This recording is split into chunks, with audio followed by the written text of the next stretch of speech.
ฮัลโหลสวัสดีทุกๆคนครับผมขอรับกลับเข้าสู่ a d e s t r a อันนี้น่าจะเป็นพาร์ทที่4นะถ้าเกิดไม่ผิดนะครับผมเดี๋ยวขอเวลาสักครู่ฮะแป๊บหนึ่งนะครับ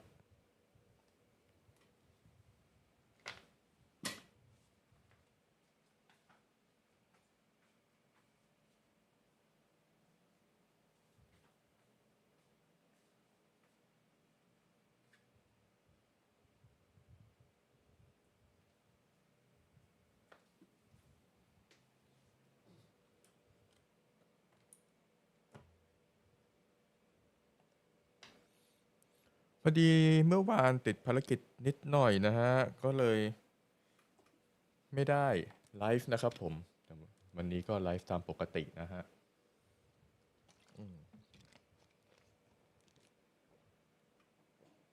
ยินดีต้อนรับทุกๆคนนะครับ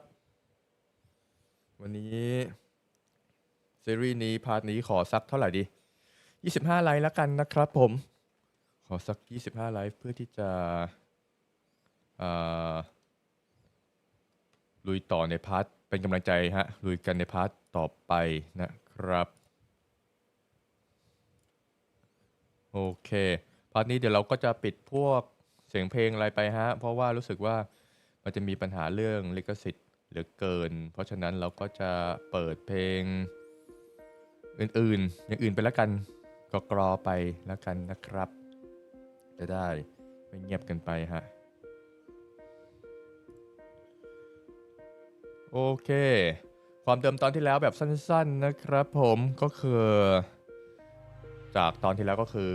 แมวฮะนะครับผมนะฮะความเดินตอนที่แล้วแบบสั้นๆสั้นมากนะฮะ Load. แมวนะครับโอเคหน้าจอน่าจะค้างนะโอเคไปต่อกันเลยครับผม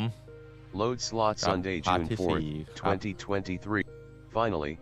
after what seems like a good 3 hours, Alex tells me that Amicus will be returning soon and that I might want to tidy up his room before he gets back. อ่ะฮะ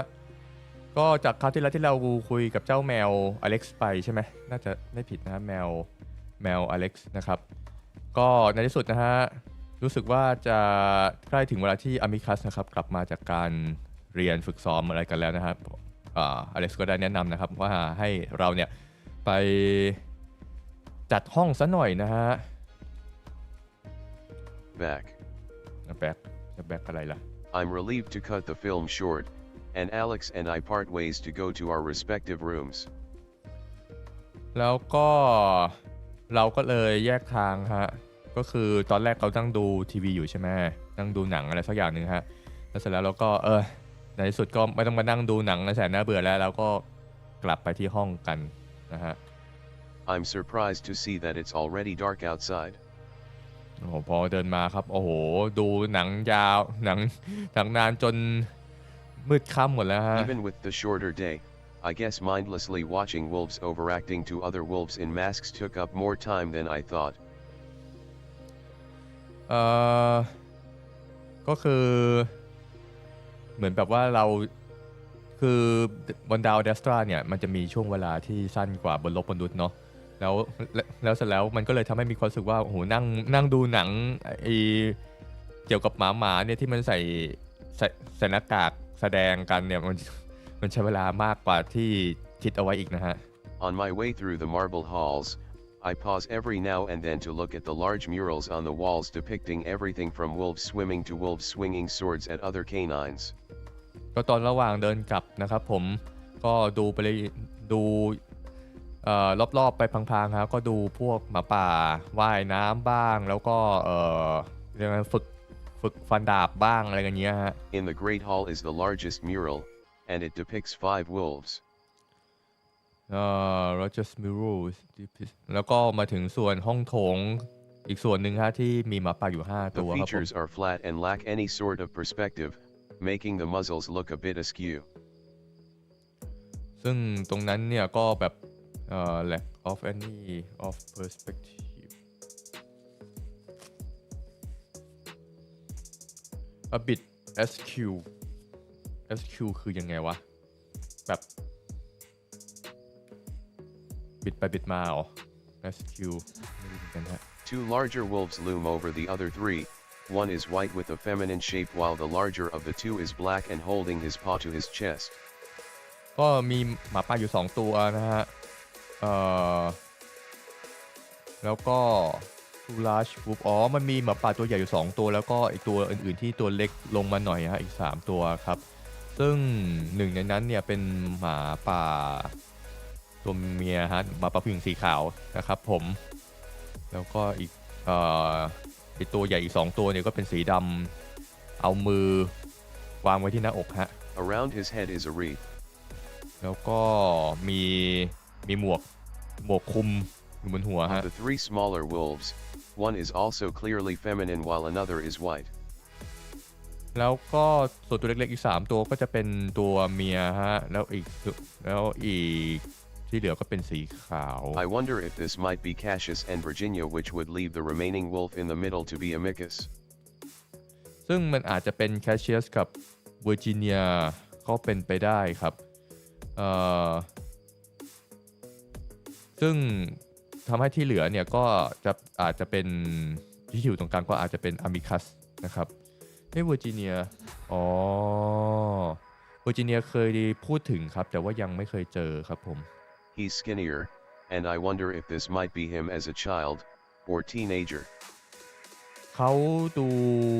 ตัวเล็กกว่านะฮะแล้วก็อาจจะเป็นเด็กหรือไม่ก็เป็นวัยรุ่นอยู่ครับ A glowing wreath floats above his head. Wreath float ฮะมีแบบขนเนาะ A hem. มีใครอะแฮมมา I jump as someone clears their throat very loudly next to me. ฉันสะดุ้งครับเพราะว่ามีใครมาอะแฮมอยู่ข้างหูของเราอย่างดังเลยครับผม I turn around and find myself staring at Kato, the advisor. เราก็หันไปมองข้างๆครับเห็นเคโทมายืนอยู่ข้างๆครับผม He looks me up and down for a moment. At least I think he does. แล้วเขาก็มองหัวจรดเท้าครับผม More silence. แล้วก็ยืนนิ่งๆฮะ I open my mouth to respond, then remember what Amicus told me. ฉันขยับปากไปมาครับเพราะแล้วก็นึกขึ้นได้ว่าอามิคัสเนี่ยบอกให้เราทำยังไงครับก็คือว่าแกล้งโง่นั่นเอง I let my eyes unfocus and my mouth droop open a bit. ฉันก็มองไปที่อื่นครับแล้วก็อ้าปากค้างนิดนึงครับ mouth drew open John Cena. Kato's ears twitch at the sound I make, then clears his throat again. หูของเคโทกระดิกครับแล้วก็กระแอมอีกครั้งหนึ่งครับ clear his throat นะฮะ Kato, hello, John Cena, was it? How are you enjoying your first day in the palace? สวัสดีจอห์นซีนาใช่ไหมน่ะเป็นยังไงบ้างล่ะสำหรับวันแรกในปราสาทเนี่ย I wonder if I should keep droning, or if I should at least answer the question. ฉันยังคิดว่าฉันจะต้องทำเป็นหน้าโง่ต่อไปหรือว่าจะตอบคำถามดีนะ I am technically a sapient, so I suppose it's okay if I sort of understand. แต่ว่าจริงๆแล้วฉันก็เป็นพวกเซเปียนก็คือพวกลิงนะฮะมันก็เป็นไปได้ที่ว่ามันคงจะโอเคนะฮะที่เราจะเข้าใจในสิ่งที่เคโทพูดนะฮะ John Cena, good. ก็ดี The left side of Kato's scarred face twitches as he waits for more, but I don't give him anything. รอยแผลตรงด้านซ้ายของเคโทขยับนิดนึงครับเหมื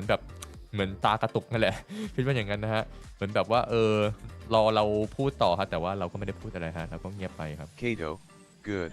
good. I trust that Alexos showed you around the palace. It's a bit of a stifling life behind these walls, but hopefully with time we will be able to take you out to the city. ดีก็ฉันหวังว่าเล็กโชสเนี่ยก็จะพาเธอไปเดินดูรอบๆปราสาทแล้วนะอยู่ข้างหลังปราสาทเนี่ยข้างหลังกำแพงปราสาทเนี่ยมันอาจจะดูอึดอัดนิดนึงนะหวังว่าเราจะพานายเนี่ยออกไปข้างนอกได้เหมือนกันนะ I cross my eyes a little. ฉันมองบนนิดนึงอะ John Cena, oh, I like it. ก็ชอบก็ดีนะ Kato, yes. So, where are you from again, exactly? ก็ดีแล้วมาจากที่ไหนล่ะ There's something behind this wolf's words, something there that's a little more than innocent curiosity. มันมีอะไรบางอย่างที่บอกกับฉันว่าคำพูดของเขาเนี่ยมันมีอะไรที่มากกว่าความอินโนเซนต์แล้วก็ความคลืบแคลงใจฮะความสงสัยครับผม curiosity John Cena, a big rock planet by star. มาจากดาวขนาดใหญ่นะดาวหินขนาดใหญ่ฮะ big rock planet by star. Kato waits and again I don't say anything more. เคโตก็ยังยืนรอครับแต่ว่าเราก็ไม่ได้ชื่อเราไม่ได้ชื่อเราก็ไม่ได้พูดอะไรต่อครับ Kato, do you have a name for the planet? แล้วดาวตรงนั้นมีชื่อไหมล่ะ John Cena, yeah, big rock planet. ก็ชื่อbig rock planet นะดาวหินขนาดใหญ่ Kato massages the left side of his forehead, looking a little bit annoyed. เคโตขยี้หัวเรียกว่าขมับดีกว่าฮะขมับด้านซ้ายฮะรู้สึกว่าจะแบบรำคาญเรานิดหน่อยฮะเราทำคือเราแกล้งโง่ไงใช่ไหม Kato, big rock planet. big rock planet เงินเหรอ John Cena, with water. with water แล้วก็มีน้ำด้วยนะ Kato stares. เคโตเพ่งมองเราที่เราฮะ Kato, so, big rock planet with water? ชื่อ big rock planet with water ใช่ไหมดาวหินใหญ่มีน้ำใช่ไหม I nod dumbly. ฉันพยักหน้าแบบโง่ๆฮะ Kato sighs loudly and stalks off, not even bothering to end the conversation. เคโตถอนใจอย่างดังครับก่อนที่จะเดินจากไปครับผม Kato, wonderful, now I have a headache. เยี่ยมเลยแล้วตอนนี้ฉันก็มีเรื่องให้ปวดหัวอีกเนี่ยนะ And with that, he disappears around the corner. แล้วเขาก็เดินจากไปฮะ I decide that I did an okay job as Kato seems to think that I'm a massive idiot. แล้วดูเหมือนว่าฉันก็ทำหน้าที่ได้ดีฮะเพราะว่าดูจากลักษณะท่าทางของเคโตแล้วเนี่ยทำให้เขาดูเราเหมือนไอ้โง่ตัวใหญ่ฮะ I make my way quickly to Amicus's room, glad to not run into anyone else. หลังจากนั้นเราก็รีบไปที่ห้องของอามิคัสหวังว่าจะไม่เจอใครอีกครับ There isn't much to do. Amicus's room is spotless, so after meandering around and smoothing the bed covers over, I choose to sit down on the sofa and wait. ก็พอมาถึงในห้องครับก็ทุกอย่างมันก็ค่อนข้างสะอาดไม่ค่อยมีอะไรมากมายครับก็ปัดหมอนวางหมอนนิดนึงฮะแล้วก็นั่งรออยู่ที่โซฟานะครับ Despite the fact that I've only been up for what's probably been 10 hours, I'm exhausted. ดูเหมือนว่าเราก็ตื่นมากว่า10ชั่วโมงครับซึ่งทำให้รู้สึกเหนื่อยมากเลย Maybe I won't have any trouble adjusting to the shorter days. ดูเหมือนว่าเรายังจะไม่ปรับตัวฮะยังไม่สามารถปรับตัวกับช่วงเวลาที่สั้นกว่าปกติแบบนี้ได้ฮะ As I start to doze, there's a sudden clattering sound toward the door. ในระหว่างนั้นนะครับอยู่ดีๆก็มีเสียงก็แก๊กนะฮะมาที่ดังมาจากประตูครับผม I jump and see Amicus come in, wheeling in a tray with several plates on top of it, heaped high with food. ฉันสะดุ้งฮะแล้วก็เห็นอามิคัสเนี่ยเดินเข้ามาในมือเนี่ยเต็มไปด้วยพวกถาดอาหารเต็มไปหมดเลยครับผม He grins at me and I get a feeling of relief at seeing him. เขามองมาที่ฉันฮะแล้วก็ฉันก็รู้สึกว่ารู้สึกสบายใจฮะที่เห็นอามิคัสอีกครั้งหนึ่งครับ Amicus, hello. Sorry, I suppose Alex didn't tell you that they set these outside the door on the 15th hour. He treat you well?สวัสดีต้องขอโทษด้วยนะที่รู้สึกว่าอเล็กซ์เนี่ยจะไม่ได้บอกนายใช่ไหมว่าthey set this outside door on the 15th hour หมายเขาว่าไงว่า set this outside the door เหมือนเขาจะตั้งระบบประตูข้างนอกไว้อยู่ที่ชั่วโมงที่15นะไม่ค่อยเข้าใจเท่าไหร่ครับเซตประตูแล้วเขาดูแลเธอดีไหมล่ะ John Cena, yeah, he was nice. เยี่ยมเขาดูแลดีเลยแหละ Amicus wheels the cart up to the sofa,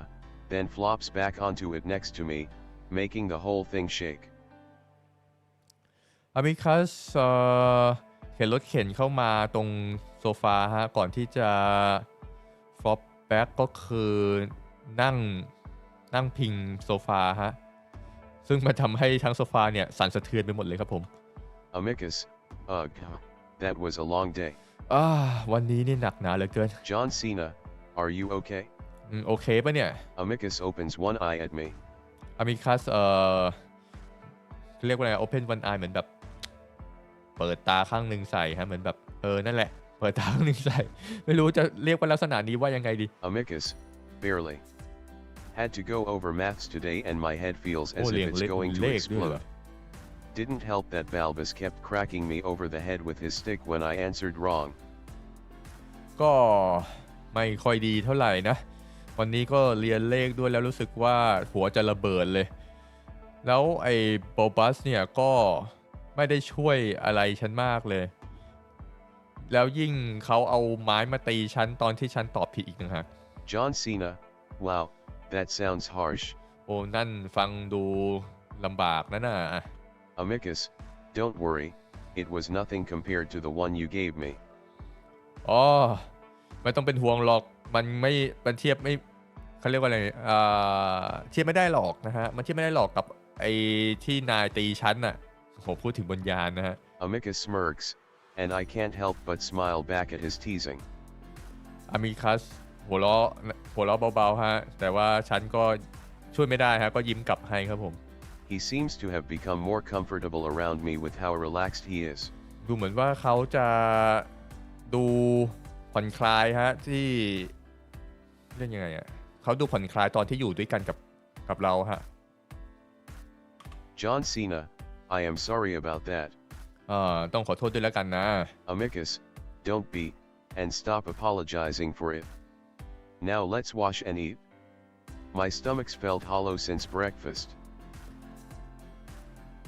Since breakfast มันได้กินข้าวเที่ยงเปล่าวะเหมือนสถานการณ์มันไม่ได้กินข้าวเที่ยงไงไม่รู้ไม่เป็นไรไม่ต้องมาขอโทษไม่เป็นไรแล้วก็หยุดขอโทษได้แล้วไปล้างมือแล้วก็มากินข้าวกันดีกว่ารู้สึกว่าฉันจะท้องหิวมากเลยหลังจากที่กินข้าวเช้ามา We both go to the restroom to rinse our paws/hands in the sink before heaping our plates with food. พวกเราไปล้างมือในห้องน้ำก่อนที่เราจะตะลุยกับข้าววันนี้นะ It's more of the same with bread and meat and olives, but there's also a good amount of other vegetables and fruit that I have a hard time identifying. ก็อาหารก็คล้ายๆกับตอนเมื่อเช้าครับก็มีขนมปังมีเนื้อมีมะกอกครับแต่ก็มีพวกผักอื่นๆอีกมากมายซึ่งเราก็ไม่รู้เหมือนกันครับมันคืออะไรนะครับ Amicus shows me how to combine the fruit and cheese on the bread and I find myself really starting to like the smelly spread, as long as I ignore the smell. As long as I ignore the smell อามิคัสนะฮะก็สอนเรานะครับผมวิธีการแบบว่าทำประกอบร่างไอ้พวกขนมปังพวกนี้ฮะพวกขนมปังแล้วก็พวกชีสพวกนี้ก็ทำให้เรากินง่ายขึ้นนะฮะเพราะว่าตัวชีสเองมันก็กินค่อนข้างรุนแรงนะครับ Compared to breakfast, Amicus really wolfs down a lot of food. ถ้าเกิดเทียบกับตอนอาหารเช้าแล้วก็รอบนี้เนี่ยอามิคัสเนี่ยเอาอาหารมาเยอะมากเลยครับ He probably ends up eating about 3 times as much as me. แล้วดูเหมือนว่าเขาจะกินเป็น3เท่าของที่ฉันกินนะ All the while, he tells me about his scary instructor and how he punishes him way more than Cassius. แล้วก็พออามิคัสก็กินไปคุยไปนะครับผมแล้วเขาก็พูดถึงกับคุณครูนะฮะที่เขาจะชอบลงโทษอามิคัสนะครับซึ่งมันลงโทษหนักกว่าตัวคาเชียสอีกนะครับผม John Cena, well, does he usually get the answers right? แล้วแคชเชียสตอบคำถามถูกบ้างไหมล่ะนะฮะคำว่า he ตัวนี้น่าจะหมายถึงตัวแคชเชียสนะครับ Amicus, well, yeah, but he should help me understand rather than smack my ears. That doesn't help anything unless he has the information in his stick and is bashing it into my brain somehow. โอเคก็ตอบได้บ้างนะแต่ว่ามันก็ จะดีกว่าถ้าเกิดเขาช่วยฉันเรียกว่ายังไงดีมันจะดีกว่าถ้าเกิดเขาช่วยให้ฉันเข้าใจมากขึ้นมากกว่าที่จะเอาไม้นั่นมาตีที่หูฉันน่ะหรือไม่ถ้าเกิดจะดีกว่านั้นถ้าเกิดไอ้ไม้นั้นน่ะมันมีข้อมูลบางอย่างที่มันตีหัวฉันแล้วข้อมูลมันก็ไหลเข้าไป John Cena, don't worry, I hate math too. อ๋ออย่ากังวลไปเลยฉันก็เกลียดเลข Amicus, well, I'm better in other things like literature and history. Ha. Cassius is hopeless at remembering battles. แต่ว่าฉันเก่งพวกประวัติศาสตร์แล้วก็พวกภาษาศาสตร์นะแคชเชียสเนี่ยผมจำไปพวกเทคนิคพวกนี้ไม่ค่อยได้หรอก Amicus flexes a bicep. อามิคัสเนี่ยก็ทำท่า flex นะแบ่งกล้ามนะครับผม Amicus, and he can forget about wrestling. He could never beat me in a fight. แล้วก็ต้องลืมเรื่องการต่อสู้ไปเลยเพราะว่าเขาเนี่ยไม่มีทางชนะฉันได้แน่ John Cena, yeah, I wouldn't think so. อย่าฉันไม่คิดอย่างนั้นหรอกนะ Amicus, so yes, he can have the maths all he wants. The trials don't involve that anyway. ก็แล้วแต่เลยเพราะว่าเขาก็ชนะฉันได้แค่เลขนั่นแหละนะแต่ว่าการทดสอบเนี่ยมันก็ไม่ได้ยุ่งเรื่องเลขเหมือนกันนะ John Cena, what are these trials you guys keep talking about? การทดสอบที่พูดถึงเนี่ยมันเกี่ยวกับอะไรบ้างนะ Amicus takes a big gulp of wine, gasping when he finally pulls the goblet away from his face. อามิคัสก็นึกไปฮะในขณะที่ก็ดื่มไวน์ก่อนที่จะวางแก้วไวน์ลงครับผม Amicus,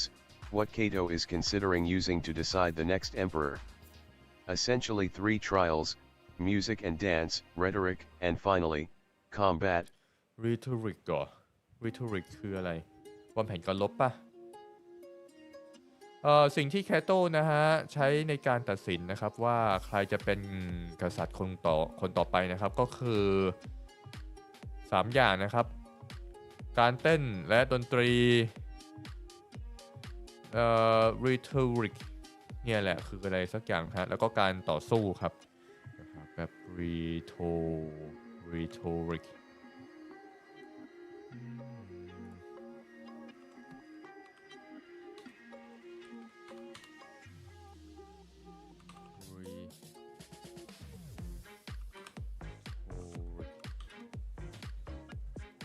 สะกดผิดเปล่าวะTHEOTO วาทศิลป์ก็คือการเจรจาใช่ไหมวาทศิลป์ครับ Amicus, what Cato is considered. John Cena, and whoever wins those becomes emperor. แล้วผู้ชนะก็คือได้เป็นกษัตริย์ใช่ไหม Amicus, well, whoever wins 2 out of 3. Combat is last so that if one of us wins the first 2 it won't come to that. ก็ใครชนะ2 ใน 3นะครับ2 ใน 3นะซึ่งการต่อสู้เนี่ยมันก็เป็นอันสุดท้ายอยู่แล้วซึ่งถ้าเกิดใครชนะ2 ครั้งแรกก่อนเนี่ยก็ไม่ได้มีปัญหาอะไรก็คือ2 อันแรกครับก็คือdance and music แล้วก็ตัว rhetoric ครับผมตัววัฒนศิลป์นะฮะ Amicus, I'm really just hoping that Cato chooses me in the next few days now that he's seen you. But if the trials do happen, you have nothing to worry about.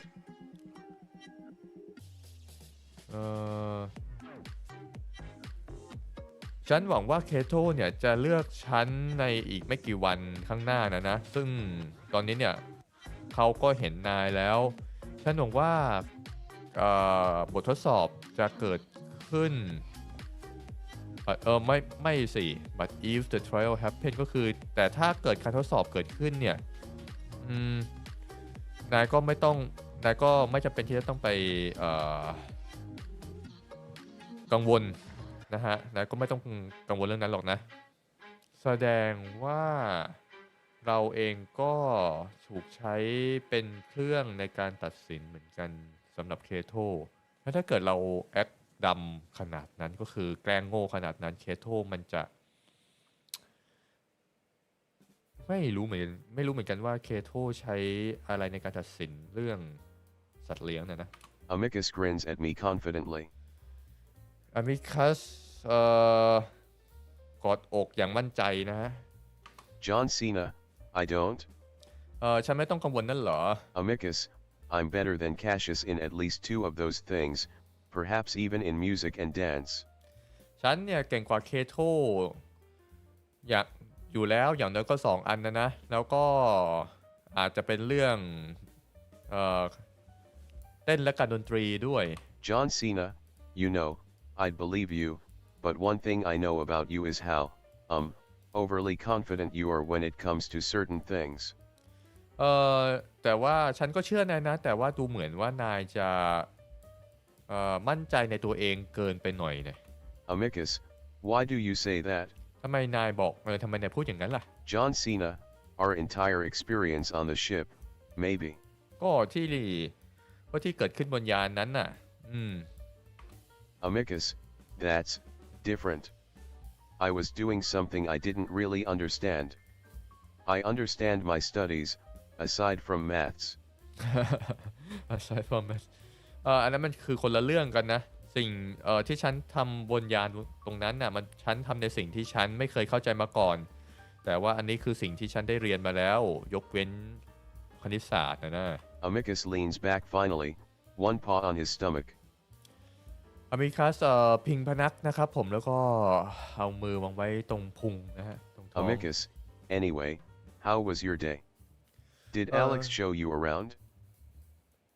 แล้ววันนี้เป็นยังไงบ้างล่ะอเล็กซ์ได้พาไปดูรอบๆไหม Amicus starts to grab the remaining food to set aside on its own plate. Amicus ก็เริ่มที่จะกวาดพวกอาหารไปไว้อีกด้านหนึ่งของจานของเขานะฮะ John Cena, yeah. I've realized that there isn't much to do. ก็รู้สึกว่ามันจะไม่ค่อยมีอะไรให้ทำมากนะ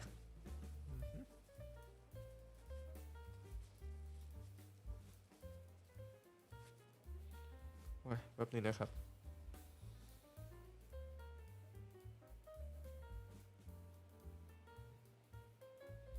Amicus, yeah, it was a bit of a bad day. I have tomorrow off from studies though, so we can do something entertaining. อ๋อใช่มันเป็นเรื่องที่แย่ดูเหมือนกันนะแต่พรุ่งนี้เนี่ยพอดีฉันว่างจากการเรียนพอดีเราอาจจะทำอะไรสนุกกันได้ John Cena, like what? ตัวอย่างเช่นอะไรล่ะ Amicus, oh, I don't know. Go swimming, go to the baths, talk. You name it. Maybe eventually we can go to the city too. ก็ไม่รู้สินะก็อาจจะเป็นว่ายน้ำไปแช่น้ำหรือไม่ก็อะไรก็ได้ที่นายอยากจะทำนะบอกมาเลยหรือไม่ก็ออกไปที่เมืองข้างนอกก็ได้นะ John Cena, the city outside? เมืองข้างนอกกันเหรอ Amicus, well, everything's outside. ก็ทุกอย่างเลยนะที่อยู่ข้างนอกนั่นน่ะ John Cena, I mean, the one that I can see across the lake. หมายถึงเมืองที่มันอยู่ตรงข้ามเขาเรียกว่าอะไรฮะทะเลสาบฮะทะเลสาบใช่ไหม Amicus, yes, that one. Odestra City, the capital of our empire. อ๋อใช่อันนั้นแหละเมืองอเดสตราเมืองหลวงของพวกเรา John Cena, oh, isn't it kind of small for that? I mean, it looks really nice, but it kind of just looks like an average-sized city. อ๋อมันก็ดูรู้สึกเล็กๆยังไงแปลกๆนะแต่มันก็ดีเหมือนกันแต่เท่าที่ดูเนี่ยมันก็เหมือนแบบเมืองขนาดทั่วๆไปนะ Amicus frowns. Amicus frown มองบนฮะก็ทำยังไงได้ก็ไปบ่นเรื่องเมืองของเขาไปว่าเมืองเขาเล็ก Amicus, I think it's quite large. How big are cities on Earth? ฉันว่ามันใหญ่นะแล้วเมืองบนโลกเป็นยังไงนะ I shrug. ฉันยักไหล่ให้ครับ John Cena, I don't know, pretty big. Millions of people. ก็ไม่รู้เหมือนกันนั้นมันก็ค่อนข้างใหญ่มีคนเป็นล้านเลยนะ Amicus raises an eyebrow. Amicus ยกคิ้วยักคิ้วขึ้นแบบตกใจฮะ Amicus, millions. อ๋อล้านเลยเหรอ John Cena, yeah, ใช่ I wonder if the lingua is translating everything correctly. ฉันหวังว่าไอ้เครื่องแปลภาษาเนี่ยจะแปลทุกอย่างได้ถูกต้องนะ John Cena, why? How big is Odestra? ทำไมหรอแล้วอเดสตราเนี่ยใหญ่แค่ไหนหรอ Amicus, the city. Just over 5 million. The wolf population is 80 million. เมืองนั้นหรอก็ประมาณ5 ล้านอ่ะแล้วก็ประชากรหมาป่าทั้งหมดก็ประมาณ80 ล้านอ่ะโหก็เยอะเหมือนกันนะ80 ล้านของไทยตอนนี้น่าจะอยู่ที่70 ล้านฮะ John Cena, oh. Amicus, how many humans are there? แล้วมีมนุษย์เท่าไหร่ John Cena, like 7 billion. ก็น่าจะประมาณ7 บิลเลียนน่าจะเป็น100 ล้านครับ Amicus chokes. อามิคัสตกใจครับ Amicus, what? อะไรนะ John Cena, is that a lot? มันเยอะมากเลยเหรอ Amicus, that's preposterous. Do you not have population control measures put in place? มันมากกว่าที่คิดมากเลยแหละนายไม่มีเรื่องการคุมกำเนิดหรือไงฮะ John Cena, well, not in most places. ก็ไม่ใช่ทุกที่แหละนะ Amicus shakes his head. อามิคัสใส่หัว Amicus, แสดงว่าหมา well, ป่าก็มี you การ are parentless, นี่สินะ so I guess it makes sense your species might be so misguided. misguided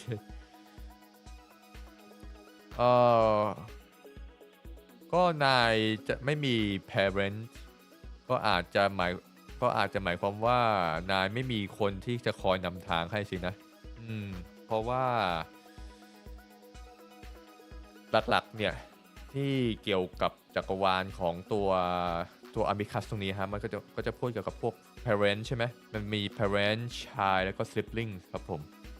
Amicus seems to try very hard to choose the last word even though he's still being very condescending. รู้สึกเหมือนว่าอามิคัสเนี่ยจะพยายามหาคำพูดตัวสุดท้ายค่อนข้างนานฮะ He seems to notice my annoyance, though. ซึ่งเขาก็รู้สึกว่าเราเนี่ยก็รำคาญดูเหมือนกันฮะ Amicus, เราทำคาญเหมือนแบบ well, รำคาญ is your species doing well? Is your planet able to sustain such a population? sustain such a population แต่ถ้าเกิดis your species doing well แล้วสายพันธุ์นายเนี่ยก็ดำรงชีวิตดีหรือเปล่าล่ะหรือว่ามีการสามารถที่จะsustain ก็คือแบบว่าสามารถดำรงอยู่ด้วยประชากรขนาดนั้นไหม John Cena, sort of. I guess there are problems. ก็พออยู่ได้นะแต่มันก็มีปัญหานะ Amicus strokes his chin. อามิคัสจับคางตัวเองครับ Amicus, well, I suppose when I become emperor I could ask the parent about your species. The whole thing is a real mystery, but it's clear that we must have overlooked your people somehow. แต่ถ้าเกิดฉันได้เป็นกษัตริย์เนี่ยเดี๋ยวฉันจะถาม parent ให้นะครับว่าเกี่ยวกับสายพันธุ์ของนายเนี่ยรู้สึกว่าเราจะมองข้ามสายพันธุ์ของนายไปสักมากไปหน่อยนะ He smiles at me. เขายิ้มมาให้ฉัน Amicus, maybe we could even bring you into our fold again. มันอาจจะเป็นไปได้ที่into our fold again ก็คือว่าแบบเข้ามาอยู่ด้วยกันใช่ไหม our fold again ก็คืออยู่ในการคุ้มครองดูแลฮะ John Cena, whoa, hang on a second. เดี๋ยวนะ Images of Roman spaceships descending from the heavens to enslave the human race all because of me flash through my mind.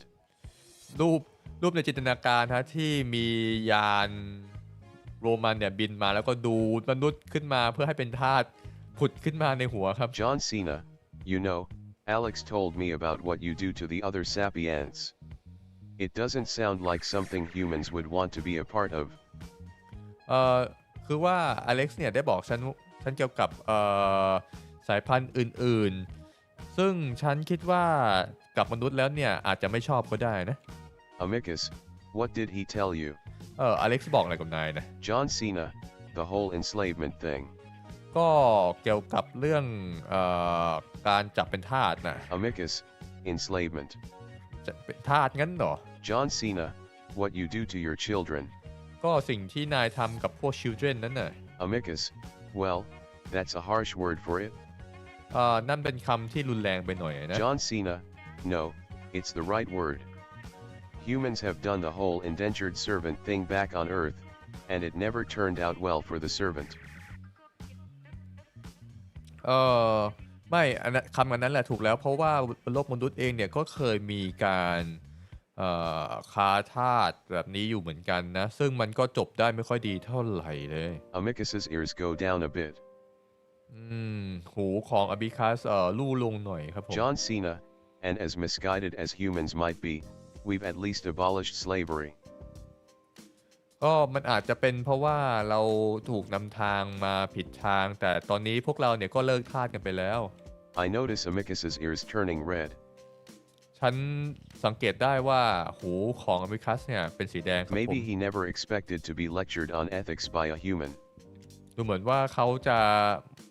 ไม่ได้คาดหวังว่าจะถูกสอนเรื่องจรรยาบรรณโดยมนุษย์นะฮะ Amicus, well, I do mean to change things a bit when I become emperor. เดี๋ยวฉันจะปรับอะไรนิดหน่อยแล้วกันหลังจากที่ฉันเป็นกษัตริย์แล้วนะ John Cena, a bit? นิดหน่อยเหรอ Amicus, I mean, things can't just be changed all at once, it has to be gradual. ก็ฉันหมายความว่าทุกๆอย่างเนี่ยมันไม่สามารถที่จะเปลี่ยนปุ๊บปั๊บได้เลยมันต้องใช้เวลาหน่อย John Cena, Amicus flicks his tail in annoyance at me. อามิคัสกระดิกหางอย่างแบบหงุดหงิดฮะ Amicus, listen, I agree with you. We've been trying to change the way we've treated our children for generations. My grandfather and father both worked towards this. ฟังนะฉันเห็นด้วยกับนายพวกเราเนี่ยพยายามที่จะหาวิธีที่จะเลี้ยงดูพวก children พวกนี้เนี่ยมารุ่นต่อรุ่นแล้วตั้งแต่รุ่นคุณปู่รุ่นพ่อทำกันมาตลอด John Cena, well, while that's messed up and definitely wrong, I think the intelligence thing might be even worse. I think the intelligence thing ก็ why that mess up and definitely wrong หมายเขาว่ายังไงแปลว่ามันก็อาจจะมีอะไรเข้าใจผิดพลาดงั้นหรอใช่ไหมมีการเข้าใจผิดแล้วการที่ฉลาดขึ้นมันอาจจะทำให้ทุกอย่างแย่ลงก็ได้นะ Amicus, what intelligence thing? อะไรคือตัวชาญฉลาดนั่นแหละที่เราก็งงว่ามันเขากำลังหมายถึงอะไรนะฮะ The grimace on Amicus's face tells me that he might already know the answer. แต่สีหน้าบนอมิคัสเนี่ยบ่งบอกทำให้ฉันรู้ว่าจริงๆแล้วเนี่ยเขาอาจจะรู้ถึงคำตอบอยู่แล้ว John Cena, the way you stunted intelligence in the children you uplifted. ก็สิ่งที่นายทำให้ใส่เข้าไปกับพวกชิลเลียนเพื่อทำให้เกิดวิวัฒนาการนั่นไง Amicus is silent for a moment. อมิคัสนิ่งเงียบไปสักพักครับ I can tell that all of this is making him very uncomfortable. ฉันบอกได้เลยว่าสิ่งที่เราคุยกันในนี้เนี่ยทำให้เขารู้สึกอึดอัดครับ I have to ask myself again how I got to this point, sitting on a sofa debating ethics with a prospective Emperor Wolf. ฉันก็คงต้องกลับมาถามตัวเองอีกครั้งว่าทำไมฉันจะต้องมาคุยเรื่องจรรยาบรรณของกษัตริย์หมาป่าบนโซฟาแบบนี้ He finally folds his arms and huffs. เขากอดอกตัวเองครับผม Amicus, again, I agree with you on all of this. I don't like the way we've treated our children. In the end, I truly feel that becoming a more compassionate and united empire will lead to a better outcome for everyone. ก็ฉันก็เห็นด้วยกับนายอีกครั้งนะเรื่องการที่เราดูแลพวกชิลเดรนพวกนี้เนี่ยฉันไม่ชอบเรื่องการที่ไม่ใช่สิฉันเนี่ยอยากจะให้ทุกคนเนี่ยเป็นหนึ่งอันเดียวกันและหวังว่าทุกอย่างเนี่ยจะกลับมาดีขึ้น Amicus, it's going to take small steps, but understand that it's something I mean to fix. และมันก็เป็นก้าวเล็กๆและมันจะช่วยทำให้เราเข้าใจทุกอย่างในช่วงระหว่างที่เราพยายามที่จะแก้ไขมัน Amicus, and stop saying you like I did it. I was born into this. แล้วหยุดพูดสักทีนะที่บอกว่าฉันเป็นคนทำมันน่ะเพราะว่าฉันเกิดมาในสภาพแวดล้อมแบบนี้ I've come to realize how much of an open book Amicus is as a person, so I don't doubt his words. ฉันรู้ได้เลยนะฮะว่าตัวอามิคัสเองเนี่ยเป็นคนที่เขาเรียกว่าไงเป็นopen book ก็คือสามารถที่จะพูดคุยเปิดอกเปิดอกนะครับผมเป็นคนพูดคุยแบบเปิดอกเพราะฉะนั้นเนี่ยฉันเชื่อในทุกคำที่เขาพูดนะฮะ John Cena, well, as long as Cassius doesn't become emperor. ก็ใช่นะก็ตราบใดที่แคชเชียสไม่ได้เป็นกษัตริย์นะ Amicus snorts. Amicus snores แบบน้ำเสียงกับ แบบAmicus, not a chance. เป็นไปไม่ได้หรอก John Cena, well, if he does it sounds like he's going to reverse all of that. แล้วก็ดูเหมือนว่าเขาเนี่ยจะทำให้ทุกอย่างเนี่ยกลับเป็นเหมือนเดิมนะฮะเขาเนี่ยหมายถึงแคชเชียสครับ Amicus, and I'm saying there's no chance of it. Wait, how much has Alex been telling you? แล้วฉันก็บอกนายแล้วไงว่ามันเป็นไปไม่ได้แล้วอเล็กซ์บอกอะไรนายอีกล่ะ John Cena, it was a short conversation. I asked him about the Empire. ก็พูดคุยกันสั้นๆนะก็ฉันถามเขาเกี่ยวกับจักรวรรดินะ I didn't, but I don't want to get Alex in trouble in case he wasn't just supposed to tell me. จริงๆแล้วเนี่ยอเล็กซ์เนี่ยไม่ได้บอกฉันหรอกแต่ว่าฉันไม่อยากจะให้อเล็กซ์เนี่ยตกอยู่ในที่นั่งลำบากในสิ่งที่เขาได้บอกฉันน่ะ John Cena, Cassius seems like a terrible person by the way, and I'm not just talking about his personality. He wants to keep people enslaved. แคชเชียสเนี่ยเป็นคนที่แย่มากเลยนะไม่ใช่แย่ในเฉพาะที่บุคลิกของเขาแต่ว่าเขาชอบที่จะจับคนมาเป็นทาสนะ Amicus, it's complicated. He's just very traditional, but again, there's no chance. มันพูดยากนะเขาเป็นพวกอนุรักษ์นิยมนะแต่มันก็เป็นไปไม่ได้นะ I sigh at the wolf's overconfidence, but he does know his brother far better than I do. ฉันมองไปที่หมาป่าที่มีความมั่นใจแบบเกินร้อยฮะแต่ดูเหมือนว่าเขาจะมีความรู้ที่มากกว่าฉันมีอีกนะ John Cena, well, I'm at least glad that I'm behind the right wolf in getting myself home. แต่ก็อย่างน้อยเนี่ยฉันก็รู้ว่าฉันอยู่ในฝั่งหมาป่าที่ถูกต้องที่จะพาฉันกลับบ้านนะ Amicus, the right wolf? The right wolf หมาป่าที่ถูกต้องกันนะ John Cena, yeah, I can't imagine being under your brother. ใช่ฉันคงจินตนาการไม่ถึงแหละว่าถ้าเกิดเป็นอยู่ภายใต้อานัตของน้องชายนายเนี่ยจะเป็นยังไง Amicus glances at the plate he'd been building with food. อามิคัสต้องมองไปที่จานของเขาฮะซึ่งมีอาหารอยู่นะครับผม Amicus, speaking of, I'm going to bring this to Alex in the garden. Did you want to accompany me? จะว่าไปฉันจะเอาของพวกนี้เนี่ยไปให้อเล็กซ์ในสวนน่ะจะตามมาด้วยไหม I run a hand through my hair, feeling the griminess from 2 days of no shower. ฉันถูหัวตัวเองฮะถูผมตัวเองซึ่งไม่ได้สระมาแล้ว2 วันครับผม John Cena, actually, can I use the shower while you're gone? I feel kind of gross. แต่ว่าไปนะฉันอยากจะขออาบน้ำซะหน่อยนะตอนที่นายไม่อยู่น่ะจะได้ไหม Amicus, oh yeah, sure. Just step in and it starts up. There's a screen on the wall that controls temperature. It has a color spectrum that you can drag a finger across. ได้สิก็พอเดินเข้าไปฝากบัวมันก็จะทำงานเลยนะแล้วก็มีแผงควบคุมอุณหภูมิอยู่ซึ่งมันจะเป็นสีเอานิ้วไปรูดๆมันได้นะ John Cena, I'll figure it out. เดี๋ยว จัดการเอง Amicus, right. Well, I should be back by the time you're finished. ก็ได้เดี๋ยวฉันน่าจะกลับมาตอนที่นายอาบเสร็จพอดีนี่แหละ And with that, Amicus balances his plate of food in his paws as he strides out of the room, leaving me to go into the bathroom. มิคัสก็ถือจานออกไปฮะในขณะที่เราเองก็เข้าไปในห้องน้ำครับผม I quickly use the toilet again, suddenly glad that I don't have to use a public toilet like the ones I'd seen drawings of in my Roman history books. ฉัน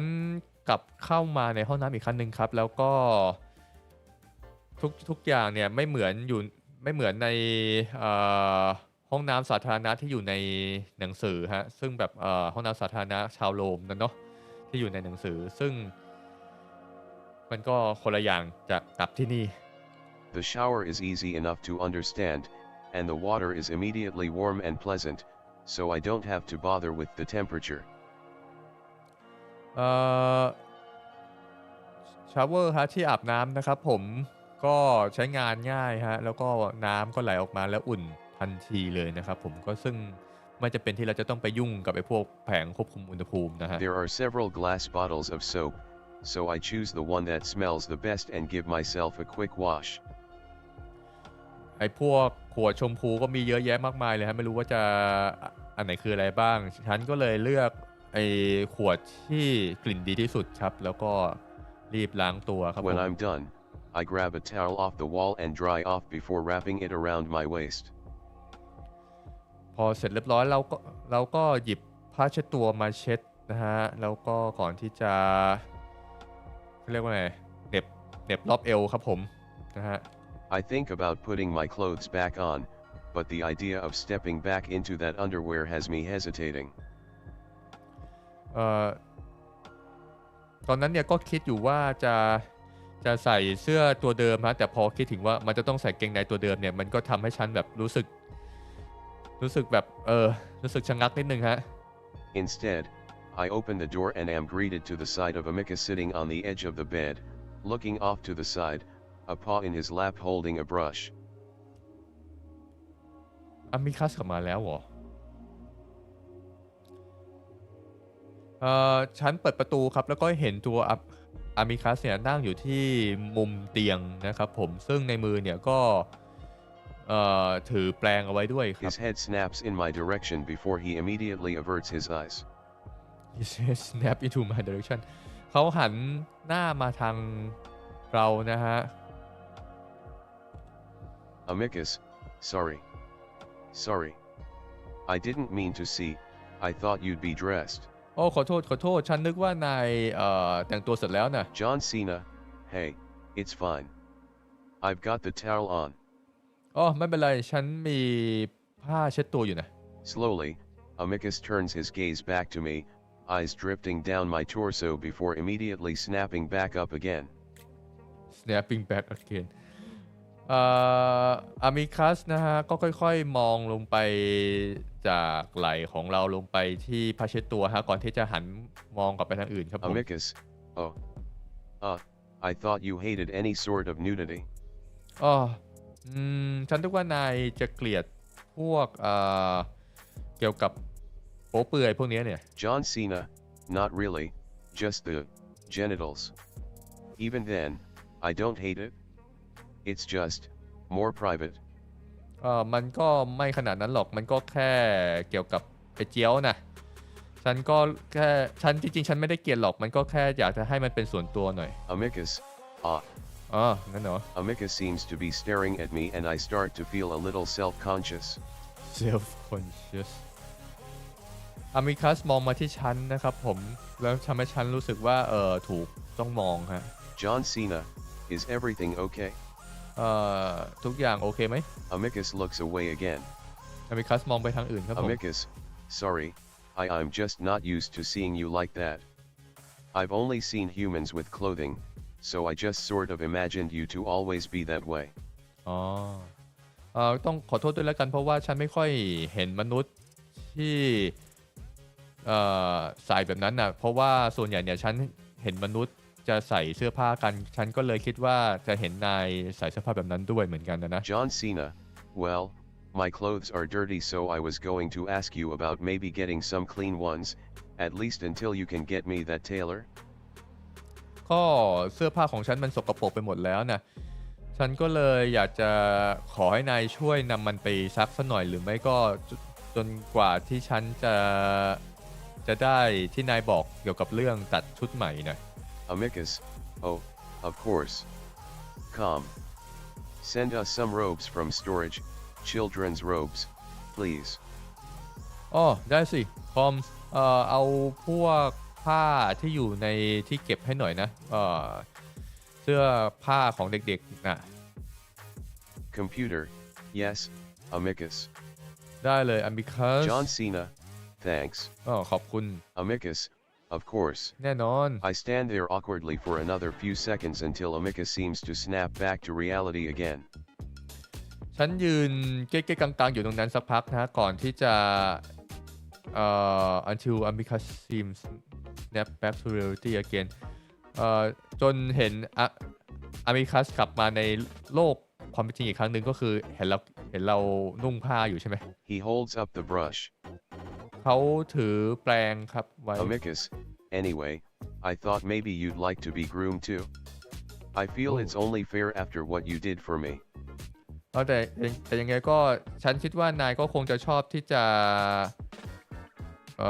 หวีเหมือนกันใช่ไหมกรูมฮะถ้าเกิดกรูมสำหรับสัตว์ก็คือหวีขนสัตว์นะฮะฉันหวังว่ามันคงจะแฟร์นะจากที่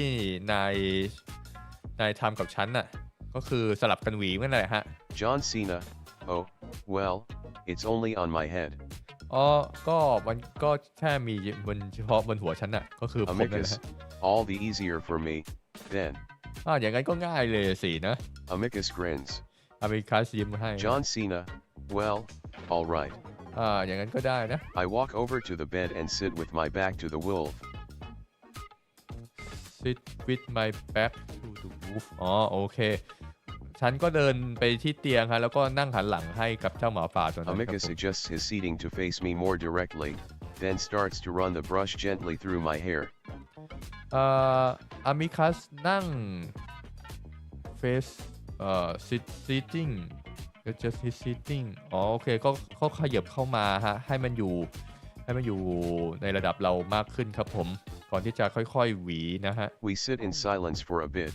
and I start to enjoy the feeling of the brushing, especially the way the firm bristles run across my scalp, giving me shivers up and down my neck. We sitting silence a bit เรานั่งเงียบๆฮะแล้วฉันก็รู้สึกสบายนะครับผมแต่ก็ขนลุกนิดๆฮะตอนที่เขากำลังหวีผมลงมาที่ท้ายทอยครับ Amicus,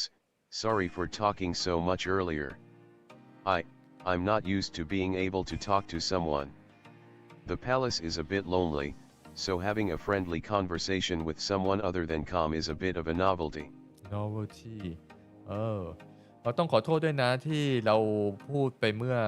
ตะกี้นี้น่ะมันนานๆทีจะได้เจอคนที่สามารถแบบคุยแบบเฟรนลี่ก็คือคุยได้ตามสบายนอกจากที่จะคุยกับคอมอย่างเงี้ยนะมันทำให้รู้สึกเป็นเกียรติมาก Amicus chuckles. Amicus หัวเราะเบาๆครับ Amicus, that was probably why I was having so much trouble focusing on my studies today. I was so excited to come back home and speak with you. นั่นคือเหตุผลว่าทำไมวันนี้เนี่ยฉันไม่ค่อยมีสมาธิในการเรียนเพราะว่าฉันตื่นเต้นมากที่จะกลับมาแล้วมาคุยกับนายนะ Hearing that makes me feel a little bad for the wolf. ได้ยินอย่างนั้นแล้วฉันรู้สึกแย่แทนเจ้าหมาป่าตัวนี้ฮะก็คือแบบว่ามันทำให้มันไม่มีสมาธิเรียนนะครับ I suppose being the prospective emperor doesn't allow you to have many friends, and being in such an empty palace definitely seems lonesome. ก็มันอาจจะเป็นไปได้นะเพราะว่าการที่เป็นกษัตริย์เนี่ยมันก็ทำให้มีเพื่อนไม่มากแล้วก็ยิ่งปราสาทใหญ่ขนาดนี้แล้วก็ทำให้รู้สึกอ้างว้างนะฮะ I guess this is why Alex told me basically the same thing. อันนี้ก็น่าจะเป็นสิ่งเดียวกันที่อเล็กซ์บอกเหมือนกันนะฮะก็คือว่ามันไม่มีอะไรทำมันโล่งๆปราสาทมันโล่งๆ John Cena, you're fine. And I didn't mean to be too harsh earlier. I know it's not your fault. เอ่อก็ก็ไม่เป็นไรนะแต่ฉันก็ต้องขอจริงๆก่อนหน้านี้เนี่ยฉันก็ไม่ได้ตั้งใจที่จะพูดแรงขนาดนั้นนะฉันรู้ว่าทั้งหมดเนี่ยมันก็ไม่ได้เป็นความผิดของนาย Amicus, no, I think we're on the same page on that one. All the more reason to unite against Cassius, et. Oh. ไม่หรอกพวกเราเนี่ยอยู่ในสถานการณ์เดียวกันก็คือเราเนี่ยพยายามรวมกันเป็นหนึ่งแล้วก็ต่อต้านแคชเชียสน่ะฮะโอ้ As if he'd forgotten something, Amicus's other paw comes around my side and on his palm I see 2 purple grapes. อ๋อ I see 2 purple grapes เหรอ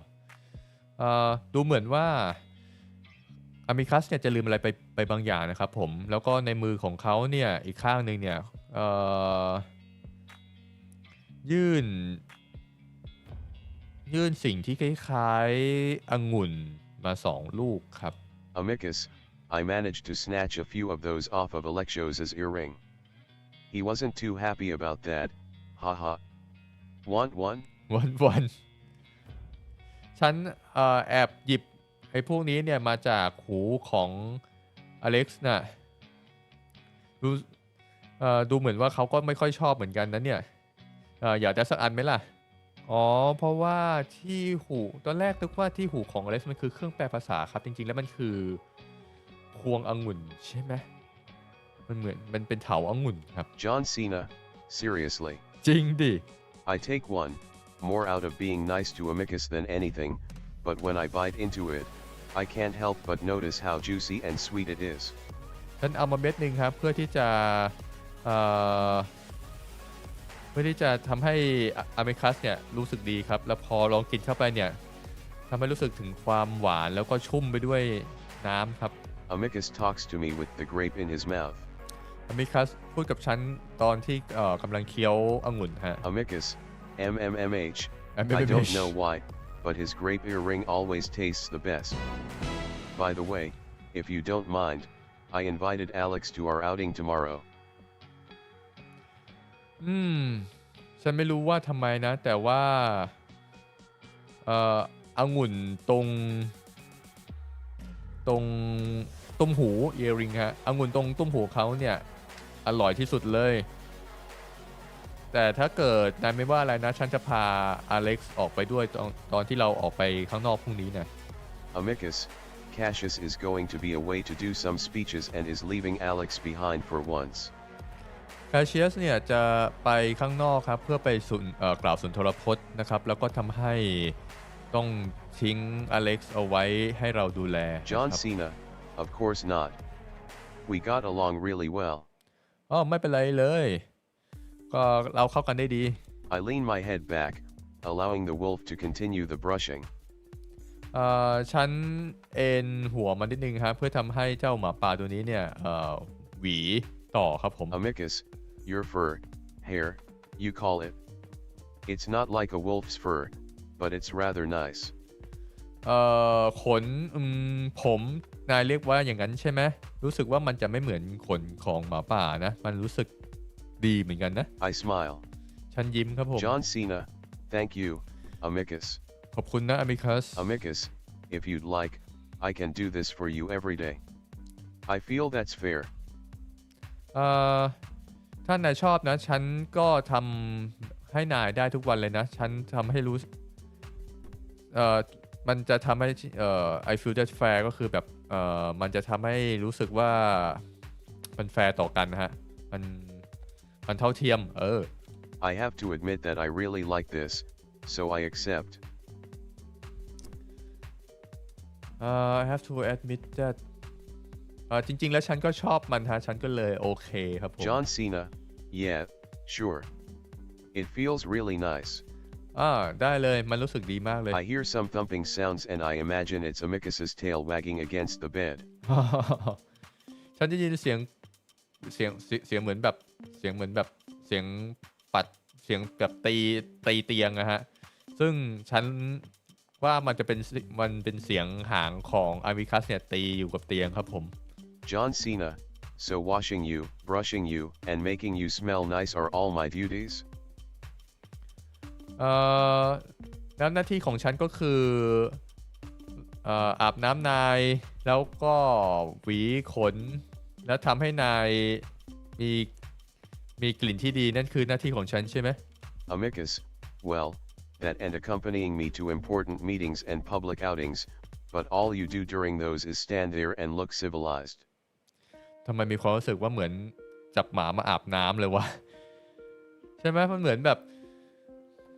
เวลาเราอาบน้ำหมาแล้วก็อันเนี้ยอันเนี้ยนี่ยิ่งใช่เลยฮะก็คือว่าก็ไปอยู่ข้างๆอามิคาซะตอนที่ออกไปข้างนอกครับแล้วยืนอยู่ข้างๆทำตัวเป็นปุถุชนนะฮะ civilized นะครับผมเหมือนแบบเวลาเราพาหมาออกไปเดินข้างนอกออกไปเดินแล้วก็เวลาไปเจอคนก็มีหมายืนอยู่ข้างๆทำตัวดีๆอะไรเงี้ย John Cena, yeah, that's what you all keep telling me. This all seems pretty easy. ใช่นั่นคือสิ่งที่นายคอยบอกฉันตลอดซึ่งมันรู้สึกว่ามันง่ายมากเลยนะ Amicus, though, there is one thing you can do for me before I go to bed. แล้วก็มีอีกอย่างหนึ่งนะที่นายสามารถทำให้ฉันนายสามารถทำให้ฉันก่อนที่จะไปเตียงโอ้ยลิ้นพันแล้วก็มีอีกสิ่งหนึ่งนะที่นายสามารถทำกับฉันก่อนที่จะเข้าเตียงนะ John Cena, what? อะไรหรอ Amicus, well, a full body massage. ก็นวดตัวน่ะ I look over my shoulder at him. ฉันมองข้ามไหล่ไปที่เขาครับ Amicus, เพราะว่าตอนนี้เราหันหลัง over, มาให้ we can just stick with the other duties. หรือไม่ก็เราก็ทำอย่างอื่นไปก่อนแหละ I laugh and Amicus's ears come back up. ฉันหัวเราะฮะทำให้หูของอามิคัสเนี่ยชี้ตรงครับผม He continues to brush for a while longer before finally setting it aside. เขาหวีเขาหวีไปอีกสักพักนึงครับก่อนที่จะวางทุกอย่างลงครับผม Amicus, there, looks much better now. ดูดีขึ้นใช่ไหมล่ะ I gently run a hand over my hair, and I have to agree that it feels softer than it's ever felt before. ฉันค่อยๆรูป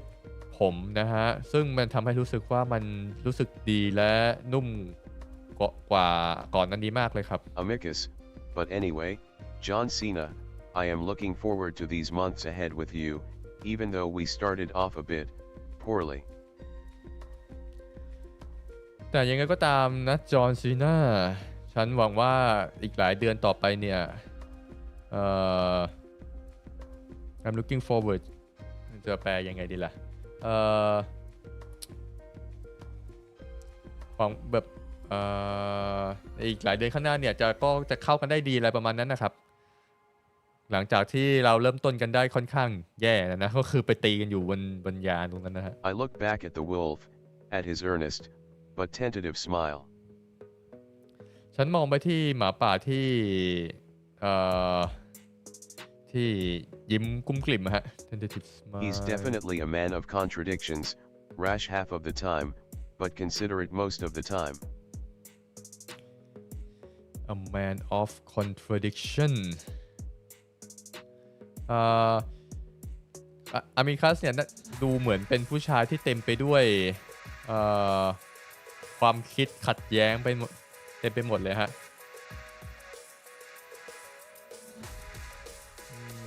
rush half of the time นั่นแหละก็แบบเหมือนแบบเป็นคนที่มีความคิดเยอะ I'm not sure what to make of him, but at this point I feel like I can at least trust him, and that's saying a lot after what he put me through. ฉันก็ไม่รู้ว่าทำไมหรือว่าอะไรที่ทำให้เขาพูดอย่างนี้แต่อย่างน้อยเนี่ยตอนนี้ฉันก็เชื่อเขานะฮะหลังจากที่เราผ่านอะไรมากันหลายๆอย่างนะครับ I smile back. ฉันยิ้มกลับฮะ John Cena, yeah, me too. ฉันเหมือนกันหมดซีน The next day, Amicus wakes me up by gently shaking my shoulder. เช้าวันต่อมาครับอามิคัสปลุกเราโดยการเขย่าไหล่เราเบาๆครับ Amicus, hey, John Cena, wake up. เอ้ยเฮ้ยจอห์นซีนาตื่นได้แล้ว I roll over on my sofa, groggily pulling the blanket up around me as I shiver. ฉันหมุนตัวอยู่บนโซฟาฮะก่อนที่จะเอาผ้าห่มเนี่ยมาคลุมบนไหล่ฮะ John Cena, ugh, it's so cold in here. มันเย็นจริง Amicus, oh, I can turn up the heat if you'd like. It's just that I tend to sweat a little when it's too warm. เดี๋ยวฉันจะเปิดฮีเตอร์ให้แล้วกันนะ แต่จริงๆแล้วเนี่ยมันจะทำให้ฉันเหงื่อออกนิดหน่อยนะถ้าเกิดมันอุ่นมากนะ John Cena, could just give me a better blanket. หรือไม่ก็เอาผ้าห่มที่ดีกว่านี้มาให้ก็ดีเหมือนกันนะ Amicus, of course. ได้เลย I'm in just my underwear, my Romanesque underwear. I'm in just my underwear my Romanes underwear ฉันอยู่ในกางเกงในฮะกางเกงในของชาวโรมัน Last night, Amicus had shown me, a bit awkwardly, how to tie it on. เมื่อคืนอเมริคัสเนี่ยได้สาธิตวิธีการใส่ตัวเกงในของชาวโรมันครับผม While it's comfortable, it always feels a little loose, and there's a constant worry that it's just going to drop off at some point. มันดูสบายครับผมแต่มันก็รู้สึกหลวมๆนิดหน่อยเหมือนแบบว่าจะพร้อมที่จะหลุดตลอดเวลาครับ Amicus, anyway, we should get going soon. Alex is probably already waiting for us. เดี๋ยวเราต้องเตรียมตัวออกไปแล้วเพราะว่าอเล็กซ์เนี่ยน่าจะรออยู่ข้างนอกอยู่แล้วนะ I rub the sleep from my eyes, drawing the blanket around myself a bit more tightly. ฉันขยี้ตานิดนึงครับก่อนที่จะดึงผ้าห่มเข้ามาหาตัวมากขึ้นครับ John Cena, for what? เพื่ออะไรนะ Amicus, we're going to the island for a picnic. You wanted something to do,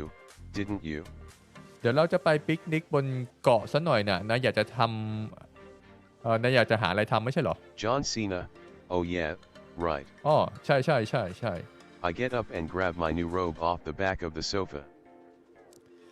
ฉันยืนขึ้นครับand grab my robe แล้วก็เอาผ้าฮะที่แขวนมาจากโซฟาดึงมาครับเพราะว่าเมื่อคืนรู้สึกว่าคอมจะเอาrobe ก็คือผ้าคลุมมาให้ครับผม Amicus, don't bother with a shower today since we'll be swimming. Well, I will, anyway. Well, I will anyway. ไม่ต้องกังวลเรื่องการอาบน้ำนะเพราะว่าเดี๋ยววันนี้เราก็จะได้ว่ายน้ำนะแต่ก็ถ้ายังไงเดี๋ยวฉันก็ว่ายแน่นอนนะฮะก็คือถ้าเกิดนายไม่ว่ายเดี๋ยวฉันว่ายแน่นอนนะว่ายน้ำนะฮะ Amicus moves to the bathroom and pulls out a large glass bottle filled with a clear liquid.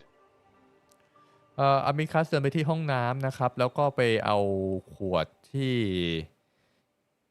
ข้างในเนี่ยใส่ไปด้วยของเหลวใสครับผม He pours it into the glass cap and notices me watching. เขาเทใส่แก้วครับใส่ขวดแก้วก่อนที่จะเห็นว่าเรากำลังดูอยู่ครับ Amicus, oh, would you like to try some? I suppose your species cares about dental hygiene considering your teeth look all right. dental hygiene ลองหน่อยไหมล่ะรู้สึกว่าเผ่าพันธุ์ของนายก็จะมีการดูแลพวกช่องปากพวกนี้เหมือนกันใช่ไหม John Cena, what is it? มันคืออะไรนะ Amicus, a wash that simply cleans the teeth. Keeps the breath from becoming offensively odorous. offensive odorous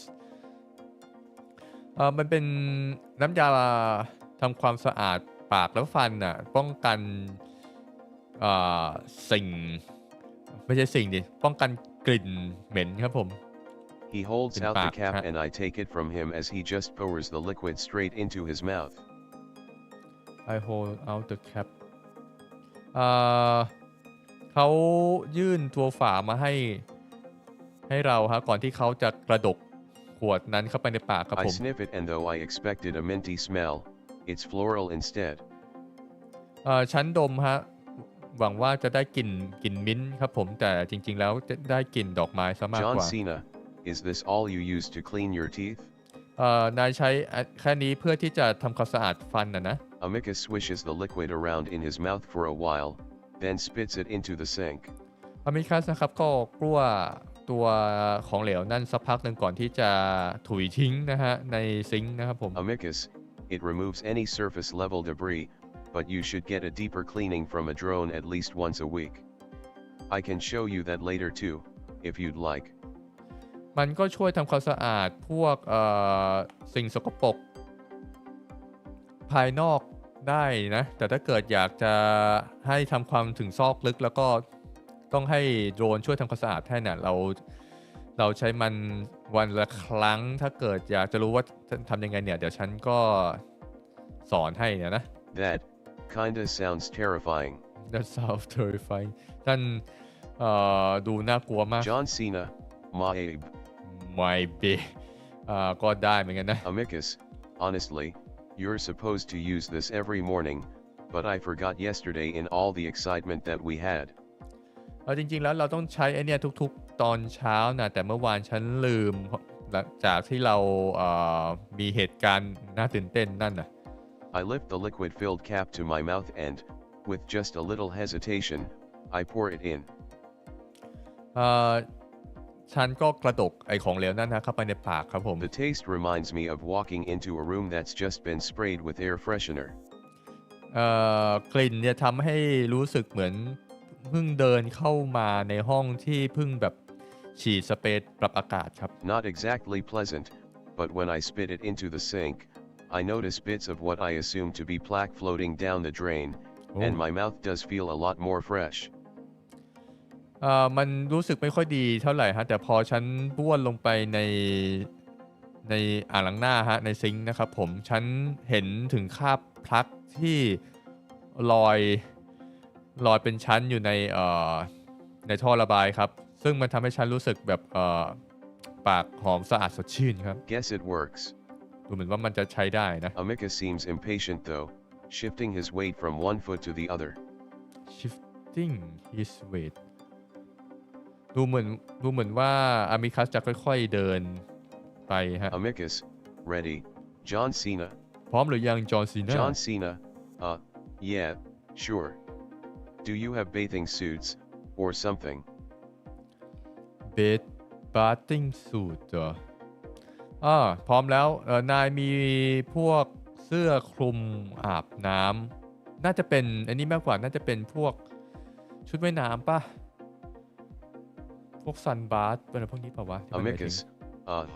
like clothes for swimming? หมายถึงชุดสำหรับว่ายน้ำใช่ไหม Amicus steps out of the room and into the main hallway as I follow him. Amicus เดินออกจาก step out of the room ก็คือเดินจากตัวห้องน้ำเนี่ยครับผมไม่ใช่สิห้องนอนครับแล้วก็เดินเข้าไปในเมนฮอลล์ครับผมในฮอลล์หลักฮะแล้วเราก็เดินตามครับ At the same time I finish tying on my robe, trying to make sure everything is correctly in place. แล้วขณะเดินฮะเราก็พยายามที่จะพันผ้าให้ดีฮะ Amicus, no, we swim nude.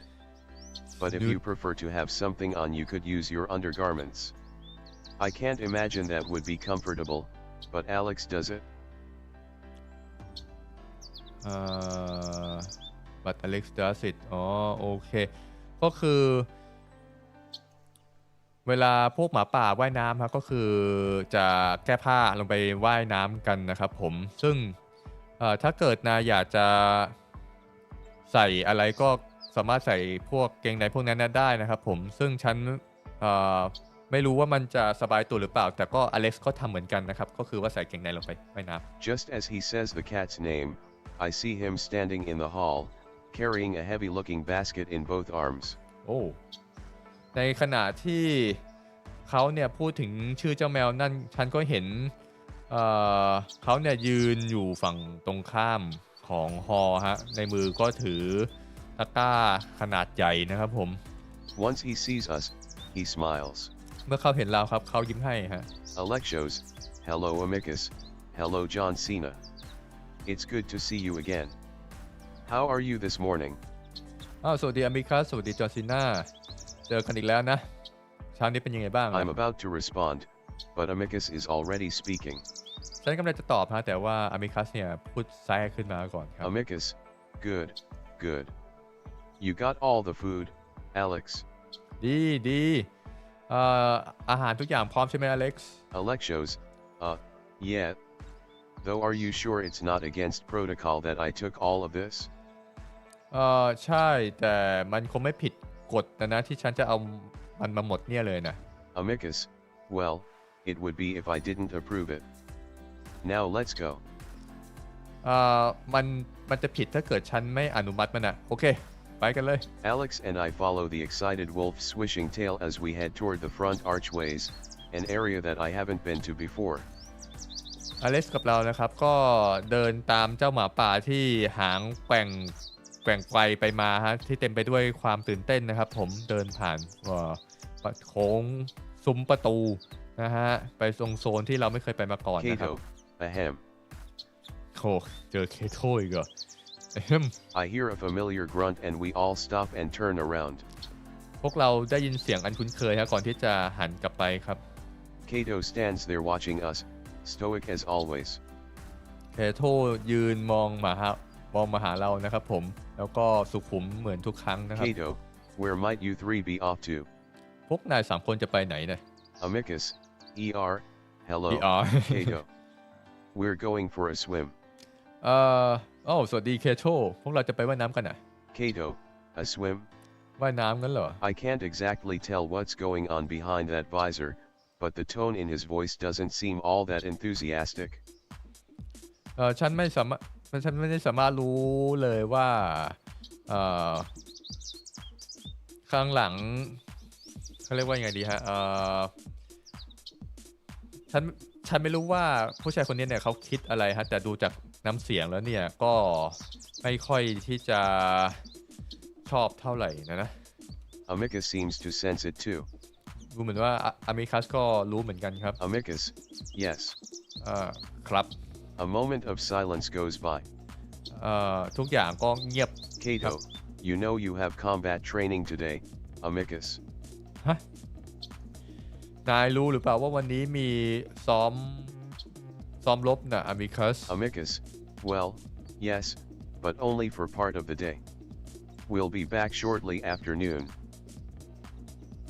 ใช่แต่มันก็แค่แป๊บเดียวเองไม่ใช่เหรอแต่เราตอนบ่ายเดี๋ยวเราก็กลับมาแล้ว Kato's face twitches and I can sense the disapproval coming off of him in waves.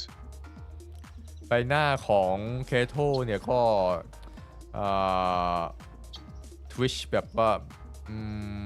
แบบทวิชจะพูดยังไงดีทวิชคือ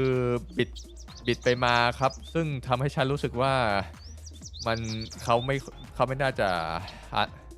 อนุมัติ Then he turns his head slightly in my direction. แล้วเขาก็มองกลับมาที่ฉันนะฮะ Kato, you're taking the pets? แล้วนายเอาสัตว์เลี้ยงไปด้วยเนี่ยนะ I quickly fix my face into a middle distance stare. ฉัน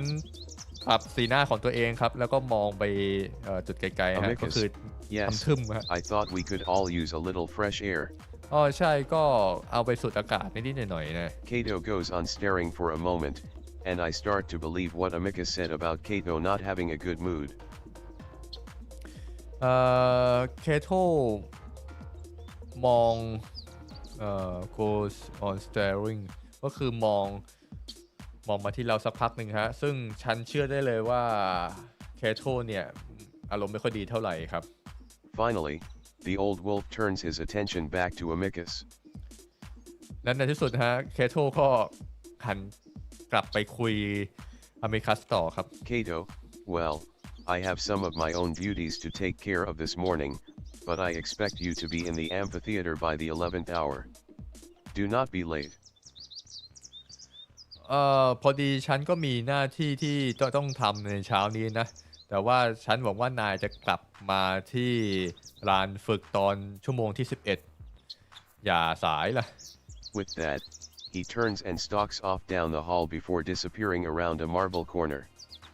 และพอเขาพูดเสร็จเขาก็เดินหายไปฮะ Amicus lets out a breath. อเมริคัสถอนหายใจครับผม Amicus, ugh, thought he was going to cancel our outing altogether. All right, let's go before anyone else tries to stop us. ฉันนึกว่าเขาจะ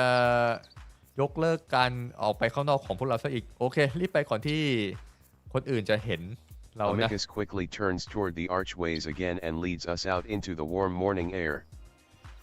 อามิคัสรีบเดินออกไปฮะสู่เดินผ่านซุ้มประตูแล้วก็สู่อากาศอันอบอุ่นครับผมเสียงมันมาจากไหนอ้าวเสียงอันนี้ก็หายแล้วนี่แสดงว่ามันบั๊ก Music หายไปแล้ว Options. As we walk, I notice Alex huffing and puffing, struggling with the basket, so I hold out my hand.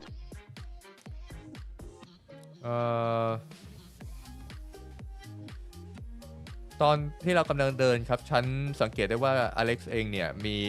รู้สึกว่าจะมีปัญหาเรื่องการหิ้วตะกร้าฮะฉันก็เลยยื่นมือเข้าไปช่วยครับตะกร้าก็ใบเบลเลอร์ John Cena, here. Do you need help? ต้องการให้ช่วยไหม Alexos, oh, I don't want to inconvenience you. ฉันไม่อยากจะรบกวนนายนะ I reach out and take the handle of the basket and Alex doesn't resist as I pull it out of his paws. ฉันเอื้อมมือไปเอาไปจับที่หูของตะกร้าฟากหนึ่งครับซึ่งอเล็กซ์เองก็ไม่ได้จะต่อต้านอะไรฮะนี่ไงพวงองุ่นฮะเหน็บพวงองุ่นเป็นแมวที่เหน็บพวงองุ่น It's heavy, but not impossible to carry. มันหนักแต่ก็ยังพอหิ้วได้อยู่ I heft it in both my hands as we walk down the path toward the lake. ฉันหิ้วด้วย2 มือครับตอนที่กำลังเดินไปที่ทะเลสาบ Alexos, are you sure it's not too heavy? น่าจะหรือว่ามันไม่หนักเกินอ่ะ John Cena, I'm fine. Though I think someone else might be able to handle it a bit better than us, especially since I imagine it's mostly his food. mostly his food เสียสีไปที่อเมริคัสครับผมไม่เป็นไรหรอกฉันคิดว่าฉันคิดว่ามีใครบางคนที่สามารถหิ้วได้ดีกว่าพวกเรานะซึ่งอาหารส่วนใหญ่เนี่ยก็เป็นอาหารของเขาน่ะ Amicus's ears perk at my pointed statement. หูของอเมริคัสก็ดิกฮะจากการที่เราพูดไปเมื่อกี้นี้ครับ Amicus, oh, is it heavy? มันหนักเหรอ Amicus turns and yanks the basket from me, easily swinging it in one paw. อเมริคัสกระชากตัวตะกร้าไปครับด้วยมือเพียงแค่ข้างเดียวครับผม Amicus should have said something, though I'll have to give it back once we get to the shore. I'll be swimming to the island. น่าจะบอกขั้นเร็วกว่านี้นะเดี๋ยวพอถึงเดี๋ยวฉันจะคืนให้ตอนที่เราถึงฝั่งถึงชอก็คือชายฝั่งฮะแล้วเดี๋ยวฉันจะว่ายข้ามไปที่ทะเลว่ายข้ามไปที่เกาะน่ะ I frown. I frown ฉันมองบนนะฮะไลฟ์ถึงกี่โมงไลฟ์ถึงตอน3 ทุ่มครับ John Cena, is it far? อีกไกลไหม Amicus, well of course you'll be taking the sightseer.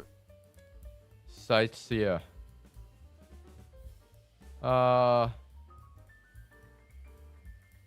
ก็แน่นอนเดี๋ยวเราจะนั่งเรือไปนะไซเซียน่าจะเป็นเรือครับ John Cena,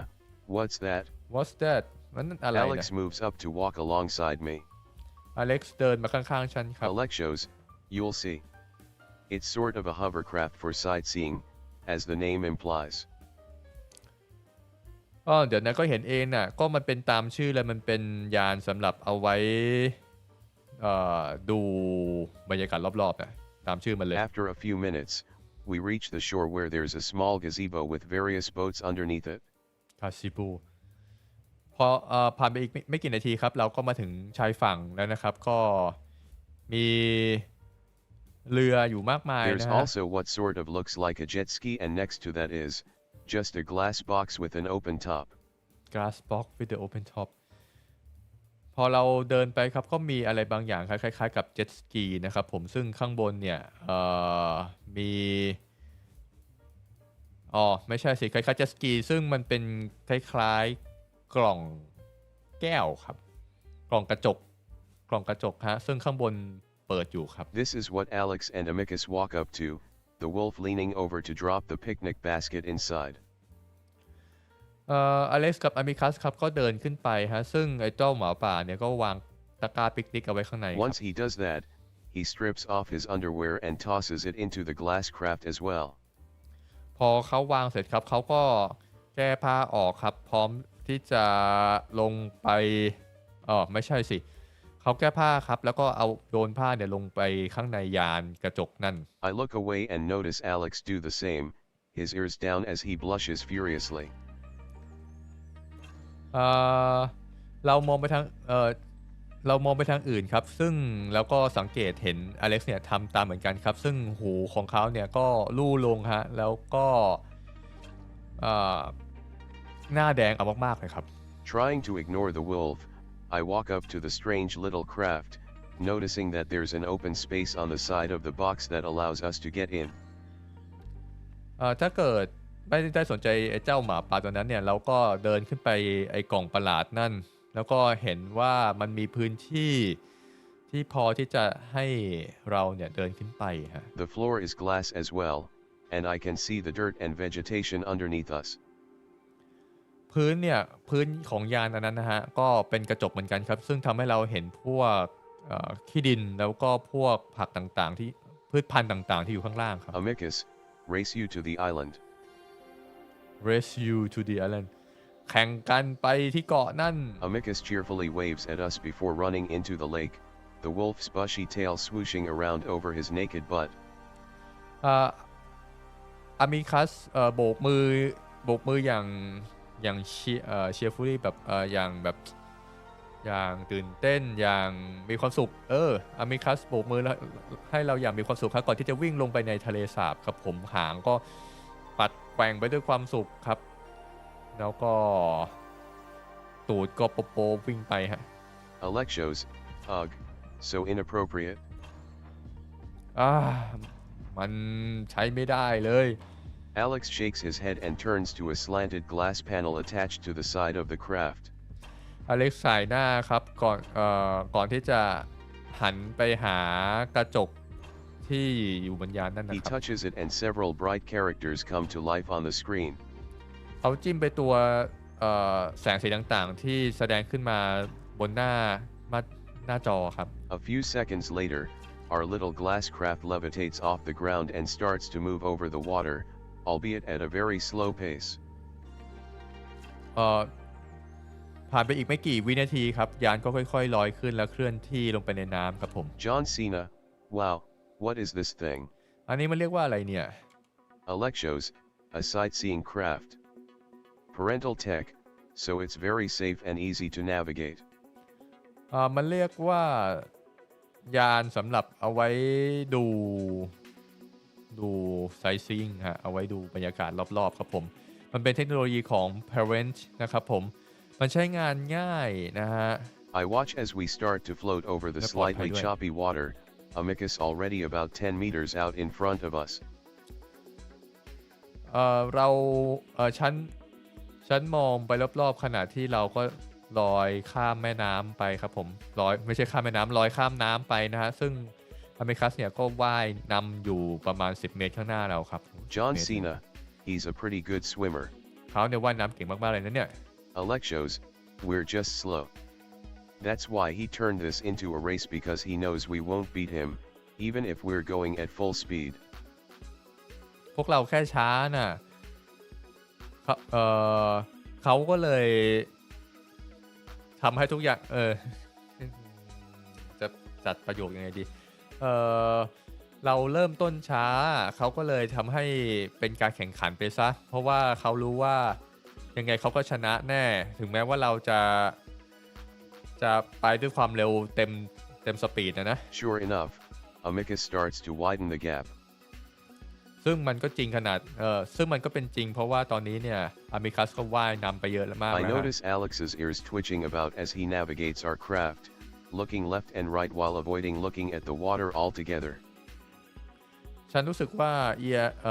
หูของอเล็กซ์เนี่ยก็ขยับไปมานะครับผมในขณะที่เขากำลังจิ้มบนหน้าจอฮะไม่ใช่จิ้มบนหน้าจอดิhe navigates our craft ก็คือมองไปรอบๆครับโดยเฉพาะเขาพยายามที่จะไม่มองลงไปที่พื้นน้ำข้างล่าง John Cena, Do you not like swimming? นายไม่ชอบว่ายน้ำหรอ Alexos, oh, I hate large bodies of water. It's a bit stressful coming out here honestly, but the island is serene and for the most part it makes the trip worth it. ฉันไม่ชอบผืนน้ำขนาดใหญ่เนี่ยมันทำให้ฉันไม่สบายตัวนะแต่จริงๆแล้วเนี่ยพอเราถึงเกาะตรงนั้นเนี่ยมันบรรยากาศรอบๆเนี่ยมันดีมากเลยทำให้ทุกอย่างเนี่ยมันคุ้มค่ากับการที่ไปนะ John Cena, felines are kind of like that on EA My Planet, too. มาคือตัวเราเนี่ยพยายามที่จะไม่พูดถึงชื่อดาวที่เรามาฮะก็พวกสัตว์ประเภทแมวที่นี่ก็ดูเหมือนบนดาวชั้นนะ I cringe inwardly as I almost reveal the name of my planet. ฉันกระอึกนิดนึงฮะเกือบที่จะบอกชื่อดาวของตัวเองครับ It was pretty blatant, but Alex goes on like he didn't even notice. มันทำให้รู้สึกแปลกๆครับแต่ดูเหมือนว่าอเล็กซ์เนี่ยก็จะไม่รู้สึกตัวนะครับ Alexos, well, yes, similar origins and all, but honestly I'm a bit surprised that you're doing so well yourself, or that you even decided to come out here. ใช่ก็ถ้าเกิดมีที่มาจากที่เดียวกันก็จะคล้ายๆกันแหละและดูเหมือนนายเนี่ยก็จะปรับตัวเข้ากับที่นี่ได้ดีนะโดยเฉพาะออกมาข้างนอกนี่ That comes off as a little strange to me, but I'm distracted watching Amicus get closer to the island. That's come off as a little strange to me, but I'm distracted. Watch Amicus โอเคดูเหมือนว่าทุกอย่างมันรู้สึกแปลกๆสำหรับฉันฮะแต่ก็พอเห็น Amicus พอมองไปที่ Amicus เนี่ยซึ่งตอนนี้เนี่ยก็ใกล้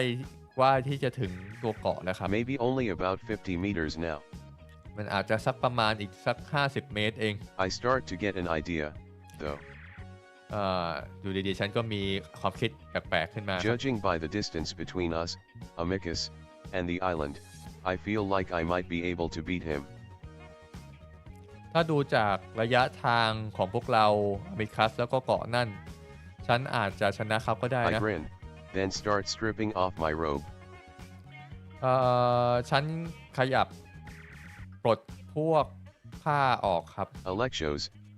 WH what are you doing? WH1 We're not at the island yet. นายกำลังทำอะไรน่ะเรายังไม่ถึงเกาะนะ Alex blushes furiously again, looking away. อเล็กซ์หน้าแดงอีกครั้งหนึ่งครับผมแล้วก็มองไปที่ทางอื่ John นครับผม Cena, I'm gonna beat him. ฉันจะชนะเขาน่ะ Alexos, what? ฮะ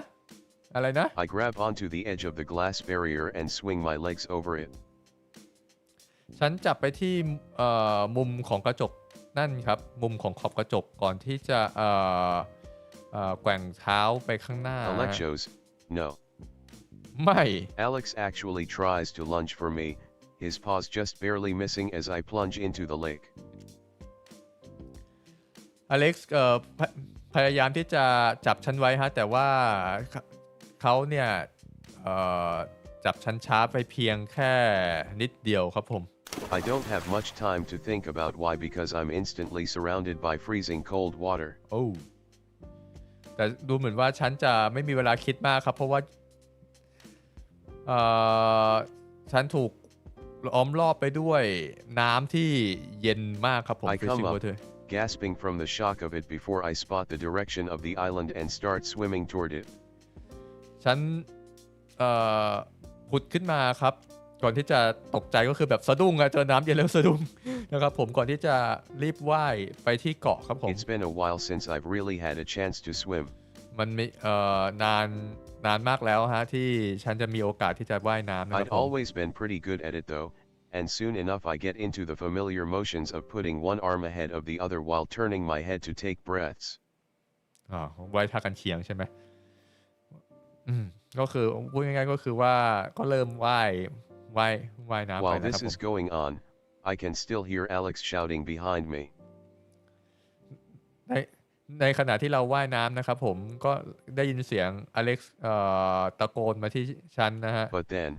Just as I'm feeling that I'm about to gain on Amicus, I get rammed by something heavy and furry that suddenly starts to pull me into its grasp. ในขณะที่ I just as I feeling that I'm about to gain on นั้นในตอนนั้นนะครับในขณะที่เรากำลังที่จะเหมือนแบบจะว่ายถึงอามิคัสครับอยู่ดีๆฉันก็ชนอย่างแรงกับขนอะไรบางอย่างนะฮะแล้วก็ถูกดึงขึ้นมาครับ At first, I wonder if I've been captured by some kind of a Dastran sea monster. ตอนแรกเนี่ยฉันนึกว่าถูกไอ้พวกสัตว์ทะเลของอเดสตราจับเข้าแล้วครับ Maybe that's why Alex is freaking out. นั่นอาจจะเป็นไปได้ว่าทำไมอเล็กซ์ถึงตกใจนะฮะ But just as I'm about to resign myself to that fate, แต่ก่อนที่ฉันจะปล่อยใจครับเฟส resign myself to the fate คือแบบปล่อยให้ไปตามยถากรรมนะฮะ Amicus, John Cena. Don't worry, I've got you. จอห์นซีนาไม่เป็นไรฉันมาแล้ว I stop fighting against the big, furry arms wrapping around me as I feel Amicus kicking his legs under mine,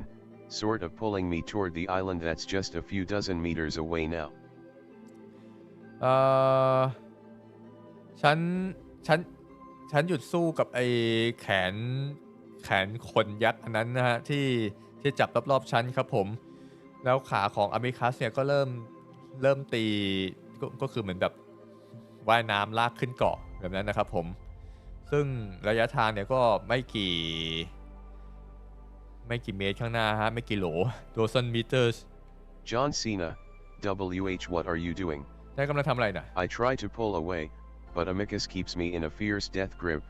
refusing to loosen up at all. ฉันพยายามที่จะดิ้นหลุดครับแต่ว่าอามิคัสเนี่ยพยายามที่จะล็อกฉันไว้แน่นครับเพราะว่ากลัวที่จะหลุดออกไปครับผม Electros, by Galen. by Galen คืออะไรวะ I look up and see Electros dumping out the basket full of food into the side cellar before throwing the basket at me. throwing up the basket ฉันเห็นว่าอเล็กโชสเนี่ยเทพวกผลไม้ออกเทพวกอาหารนะฮะออกจากตะกร้านะฮะก็คือตอนนี้คือตัวเล็กเนี่ยก็ยังอยู่บนยานอยู่ก็เลยเททุกอย่างเนี่ยลงบนยานนะก่อนที่จะโยนตะกร้าเนี่ยใส่เราครับผม Electros, use this. It will keep you above water. ใช้อันนี้มันจะทำให้นายลอยอยู่บนน้ำได้ It hits me in the face before gently bobbing away in the waves. ไอตะกร้านั้นฮะก็คืออัดหน้าก็คือว่าง่ายๆคืออเล็กซ์เนี่ยโยนตะกร้านั้นอัดหน้าเรานะฮะก่อนที่จะกระเด็นออกไปครับผม John Cena, what the hell is going on? นี่มันเกิดอะไรขึ้นวะเนี่ย I try to pull away from Amicus one last time, but give up, leaning into his chest with a bewildered expression on my face. ฉันพยายามที่จะดิ้นหลุดออกจากตัวของอามิคัสก่อนที่จะยอมนะฮะแล้วก็ปล่อยให้ตัวเนี่ยพิงไปกับอกของอามิคัสกับใบหน้าที่มึนงง He kicks his feet awkwardly under mine before I finally feel our feet drag into the shifting sand under the water. เขาว่ายไปฮะจนเรารู้สึกว่ามีทรายอยู่ตรงเท้าแล้วก็คือว่าถึง Even น้ำตื้น then, ฮะ Amicus doesn't let me go. ถึงแม้จะเป็นอย่างนั้นนะครับผมอามิคัสเองก็ยังไม่ปล่อยเรานะ He keeps his firm grip around my wrist as he pulls me to shore, bringing us onto the little island. โอเค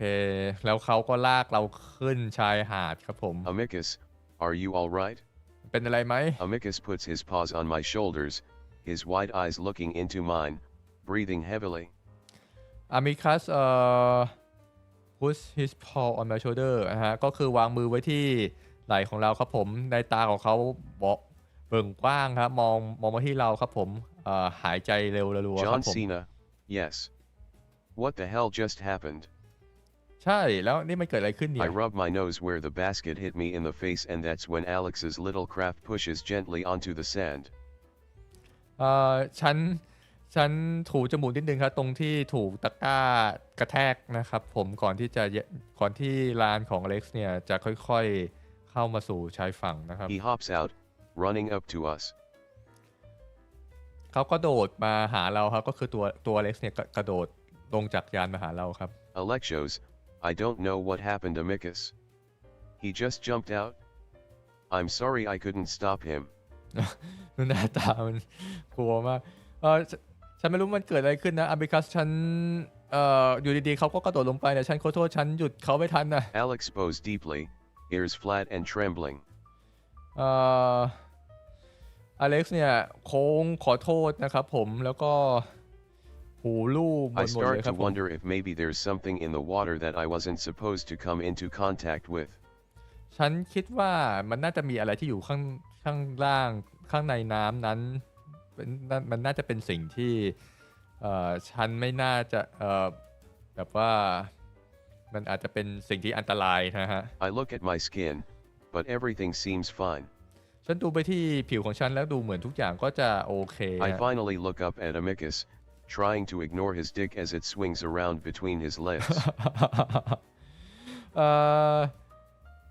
ฉันมองไปที่อามิคัสครับผมก็ignore ฮะก็คือแบบพยายามมองข้างไอ้เจียวของมันที่แบบแกว่งไกวไปมาครับผม Amicus seems to notice at the same time and covers up his crotch with his paw, keeping the other on my shoulder. cover up his crotch with his paw keeping other อามิคัสเนี่ยก็คือเอามือบังเป้าของมันเอาไว้ใช่ไหมแล้วก็อีกมืออีกข้างนึงก็คือจับไหล่ของเราเอาไว้ครับ John Cena, can you just explain to me what happened? ช่วยอธิบายให้หน่อยเนี่ยว่านี่มันเกิดอะไรกันขึ้นเนี่ย Amicus frowns at me. อามิคัสมองบนมาที่ฉัน Amicus, well, you can't swim, you're hopeless in water. It's why I wanted you in the craft.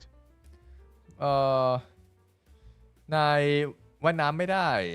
นายแบบว่าแบบhopeless in water ก็คือแบบพอโดนน้ำปั๊บแม่งตายเลยจมน้ำตายฉันก็เลยอยากให้นายอยู่ข้างในยานนั้นน่ะ Alex's lips tremble a bit, as if about to cry. ปากของฝีปากของอเล็กซ์นะฮะแบบtremble แบบสั่นระรัวนิดนึงครับเหมือนแบบว่ากำลังจะร้องไห้ครับผม Alexos, you're not born with natural swimming abilities. Whenever a primate falls into water they're almost sure to drown. Are you sure you're okay? I'm so sorry. นายไม่ได้เกิดมาเพื่อมีความสามารถในการว่ายน้ำโดยเฉพาะพวกprimate นะฮะเมื่อไหร่ที่พวก primate ตกลงไปในน้ำเนี่ยเราก็จะจมทันทีครับผมแล้วนายเนี่ยโอเคไหมฉันขอโทษมากจริงๆเลยนะ The way they explain to me how primates work reminds me that they still might not consider me to be on the same intelligence level as them. ฉัน the way they explain ในการที่เขาอธิบายให้ฉันฟังเนี่ยทำให้ฉันรู้สึกว่าเขาไม่ได้คิดว่าฉันมีความชาญฉลาดในระดับเดียวกันของพวกเขาก็คือพูดง่ายๆคือพวกเนี้ยไม่ได้คิดว่าเรามีความสามารถในการว่ายน้ำนะครับ It's like I don't know my own species' capabilities, that I just jumped in because I'm a stupid barbarian. ซึ่งit's like I don't ซึ่งมันทำให้ฉันเนี่ยมีความคิดว่าฉันไม่ได้มีความชาญฉลาดฮะแล้วก็มีความสามารถที่จะทำในเรื่องพวกนี้แล้วอยู่ดีก็กระโดดลงไปในน้ำเหมือนกับไอ้พวกบ้าครับพวก barbarian นะครับผม It irritates me, but both of them look almost traumatized. มันทำให้ฉันหงุดหงิดฮะแต่ดูจากสีหน้าของพวกเขาทั้งคู่แล้วเนี่ยก็ทำให้ฉันใจเย็นลงครับผม Especially amicus. โดยเฉพาะ amicus The นะฮะ paw not concealing his crotch is still firmly locked on my shoulder, as if worried I'm going to go running off into the water again. และมืออีกข้างหนึ่งนะครับผมก็จับหัวไหล่เราเอาไว้นะครับเผื่อว่ากลัวเราที่จะวิ่งลงไปในน้ำอีกครั้งหนึ่งครับ John Cena, guys, I can swim. I mean, yet it's not natural for us, but we can learn. I've known how to swim since I was a kid. เฮ้ยทุกคนฉันน่ะว่ายน้ำได้นะฉันหมายถึงว่าจริงๆแล้วเนี่ยเราไม่ได้เกิดขึ้นมาที่จะว่ายน้ำเป็นตั้งแต่ต้นแต่ว่าเราสามารถเรียนรู้ที่จะว่ายน้ำได้ฉันเนี่ยว่ายน้ำเป็นเรียนว่ายน้ำมาตั้งแต่เด็กก็อาจจะเป็นจริงเนาะเพราะว่าพวกหมาแมวอะไรพวกนี้มันจะมีโดยสัญชาตญาณนะฮะก็จะสามารถว่ายน้ำเองได้แต่สำหรับมนุษย์เนี่ยคือจะต้องเรียนว่ายน้ำฮะ They still stare back at me, as if not understanding. พวกเขามองมาที่ฉันนะเหมือนรู้สึกว่าเขาไม่เข้าใจนะครับ Amicus, really? จริงอะ John Cena, well yeah, do you think I just jumped out of the thing to just drown myself? ใช่สิพวกนายคิดว่าฉันกระโดดลงมาจากไอ้นั่นเพื่อที่จะจมตัวเองหรือไง Amicus lets go of my shoulder to cover his dick with both paws now. อามิคัสนะก็ในที่สุดก็ปล่อยไหล่เราครับแล้วก็เอามือไปกุมเป้านะฮะ Amicus, I don't know. I know you're unhappy here, so I wasn't sure. ฉันไม่รู้แต่ที่ฉันรู้เนี่ยนายไม่ค่อยแฮปปี้ที่จะอยู่ที่นี่ฉันก็เลยไม่ค่อยแน่ใจนะ I laugh. ฉันหัวเราะฮะ John Cena, I'm not that unhappy. I'm fine. And you know, I'm not an idiot. I thought you'd know this by now, Amicus. ใช่ฉันไม่ได้มีความสุขอะไรขนาดนั้นฉันสบายดีและฉันก็รู้และนายก็รู้ว่าฉันไม่ได้เป็นไอ้โง่อะไรขนาดนั้นฮะและตอนนี้นายก็น่าจะรู้แล้วนี่นะ because Things go quiet then, Alex looking off to the side with his ears down, Amicus standing awkwardly and covering his crotch with both paws. ทุกอย่างก็เงียบลงครับหูทั้งคู่ของอามิคัสก็ลู่ลงครับในขณะที่เขาก็ยังยืนคุมเป้าอยู่แล้วมึงเมื่อไหร่จะเอาผ้ามาคุมวะ John Cena, so did I ruin our outing? แล้วฉันทำให้ทุกอย่างพังหรือเปล่าเนี่ย Amicus, no. I just need to remember that you're not a typical child. Now let's try to relax and have some fun. It's the whole reason we came out here after all.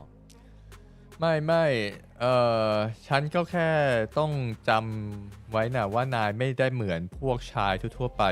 โอเคถึงเวลาที่เราจะต้องรีแลกซ์แล้วก็หาอะไรสนุกทำกันแล้ว Alex still looks a bit dejected, looking off toward the side setter. อเล็กซ์เนี่ยดูเหมือนว่าจะไม่ชอบอะไรสักอย่างครับมองไปที่ไซเซอร์ครับผม Alexos, I ruined our food. I'm sorry. ฉันทำอาหารเละหมดเลยฉันขอโทษนะ Alex pose again. อเล็กซ์คงขอโทษอีกครั้งนึง I ครับผม remember how Alex isn't really supposed to know about my intelligence, or anything about me, really. เท่าที่ฉันจำได้อเล็กซ์เนี่ยไม่ได้รู้ถึงความฉลาดของฉันนะฮะBut if he's bothered by the conversation that just took place, he's not showing it. แต่ถ้าเกิดดูจากบทสนทนาของเราแล้วเนี่ยhe's not showing it เขาไม่ได้แสดงถึงการรับรู้ว่าเรามีความฉลาดอย่างนั้นน่ะหรอ Amicus shrugs. อามิคัสยักไหล่ให้ครับ Amicus, stop bowing. It makes me feel strange. หยุดคำนับได้แล้วมันทำให้ฉันรู้สึกแปลก The naked wolf ambles over to the craft and as he leans over to look at the cluttered mess inside. เจ้าหมาเปลือยตัวนั้นนะฮะก็เดินกระย้องกระแย้งไปที่ยานนะครับเพื่อไปดูข้างในความเละเทะของข้างในยาน His ครับผม tail lifts and we get a view of his butt again. หางของมันนะฮะก็ชูขึ้นครับทำให้เห็นตูดของมันอีกครั้งหนึ่งครับผม Alex looks away, blushing, but at this point I think I've given up on trying not to see the various naked parts of this wolf. อเล็กซ์มองไปทางอื่นอีกครั้งหนึ่งฮะแล้วก็หน้าแดงอีกแล้วนะครับผมแต่เราก็ยอมแพ้นะฮะที่จะไม่ดูไอตูดของมันนะครับผมก็เลยมึงอยากโชว์มึงดูแม่งเลย Being in the nude seems pretty natural for him, even if he tries to hide it from us. การที่จะเปลือยแบบนี้เนี่ยก็ดูเหมือนว่าจะเป็นธรรมชาติของเขานะครับผมซึ่งอาจจะเป็นถึงแม้ว่าเขาจะพยายามที่จะแอบพยายามที่จะแบบแอบมันจากเรานะครับก็คือแบบไม่อยากจะให้แก้ผ้าอะไรขนาดนั้นนะครับ Amicus, I think we can salvage a decent meal out of this. ดู The เหมือนว่า wine's good.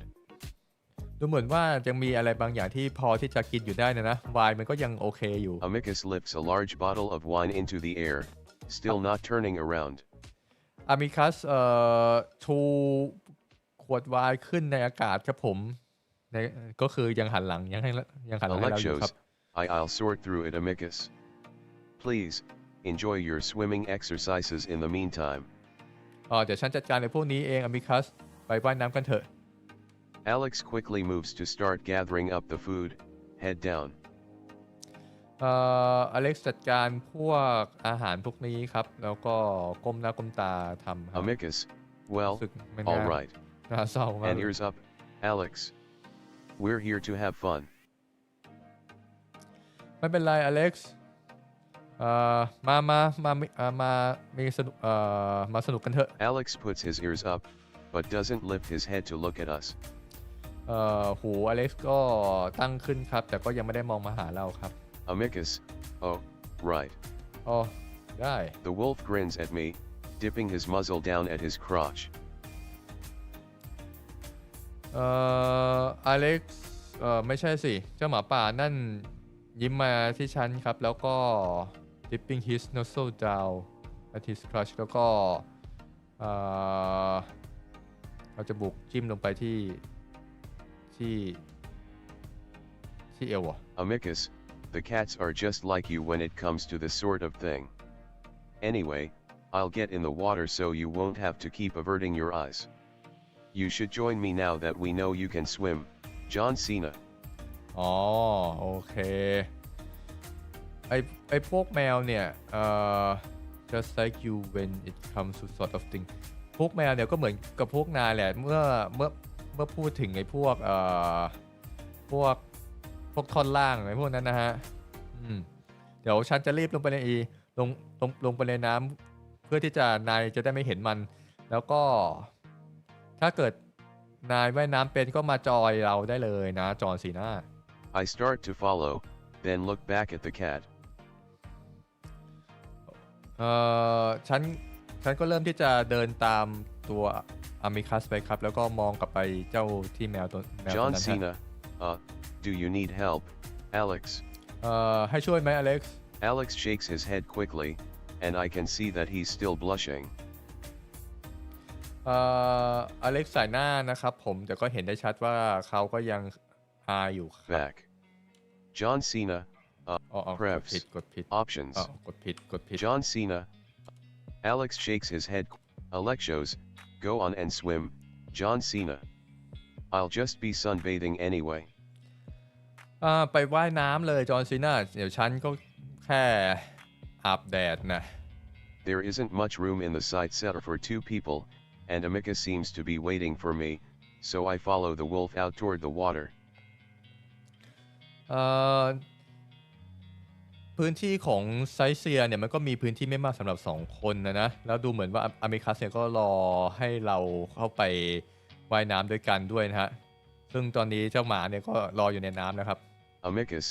intelligent conversation and a swimming partner. I have a pet that can do it all. Have a pet that can do it all. การพูดคุยอย่างมีintelligent conversation บทสนทนาจะแปลยังไงดีบทสนทนาชาญฉลาดฮะแล้วก็มีความสามารถในการว่ายน้ำด้วย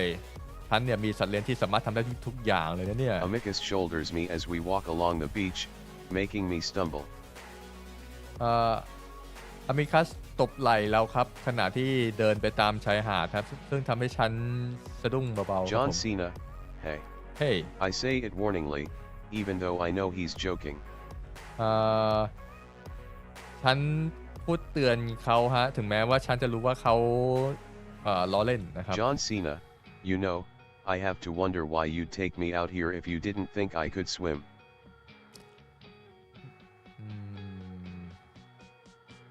I have to wonder why อ๋อ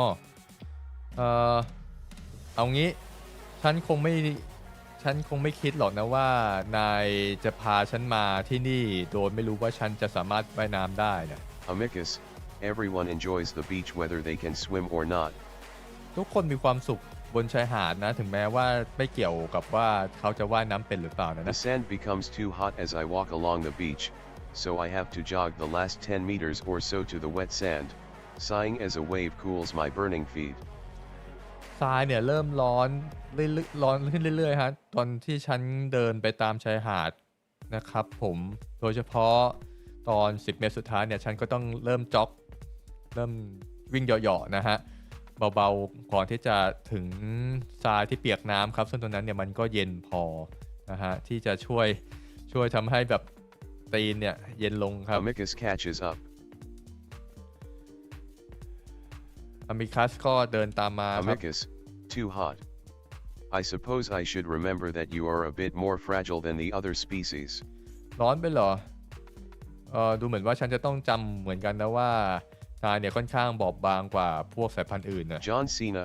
fragile. บอบบางงั้นเหรอ Amicus, well, a bit. I mean, when we fought on the ship I had to hold back a lot. ก็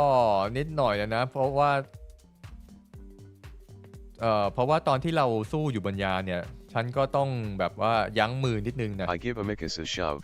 the wolf stumbling more than he probably would have if he wasn't covering up his junk.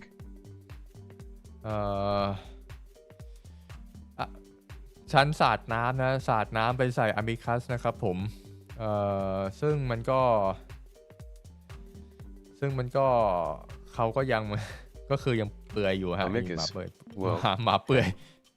โอ้เฮ้ย With that, I wade out into the shallows, the water quickly coming up to my shoulders. พอหลังจากนั้นฮะเราก็เลยวิ่งหนีลงไปตรงที่มันตื้นๆนะซึ่งน้ำเนี่ยก็อยู่บนหัวไหล่ฮะก็คือท่วมไหล่อย่างรวดเร็วครับ I ผม stick to the shore, treading water as I watch Amicus splash around, doing a sort of lunging swim that reminds me of the butterfly stroke, just a lot more clumsy. ก็คือว่าเราก็อยู่แถวๆตรงชายหาดตรงนั้นแหละครับผมแล้วก็เห็นว่าตัวอามิคัสเนี่ยก็กำลังว่ายน้ำมาหานะครับผมซึ่งก็ว่ายมาท่าคล้ายๆท่าผีเสื้อครับแต่ก็ดูลักษณะก็มันก็ทุลักทุเลอยู่ครับ After a few minutes, he swims up next to me. ไม่กี่นาทีครับเขาก็มาถึงฉันนะ Amicus, you doing all right? I'm still unsure of you being out in the water. ทุกอย่างโอเคไหมฉันยังไม่ไว้ใจนายตอนที่อยู่ในน้ำนะ John Cena, hey, don't start. I know what I'm doing. เฮ้ยอย่าฉันรู้นะว่าฉันกำลังทำอะไรนะ Amicus, all right,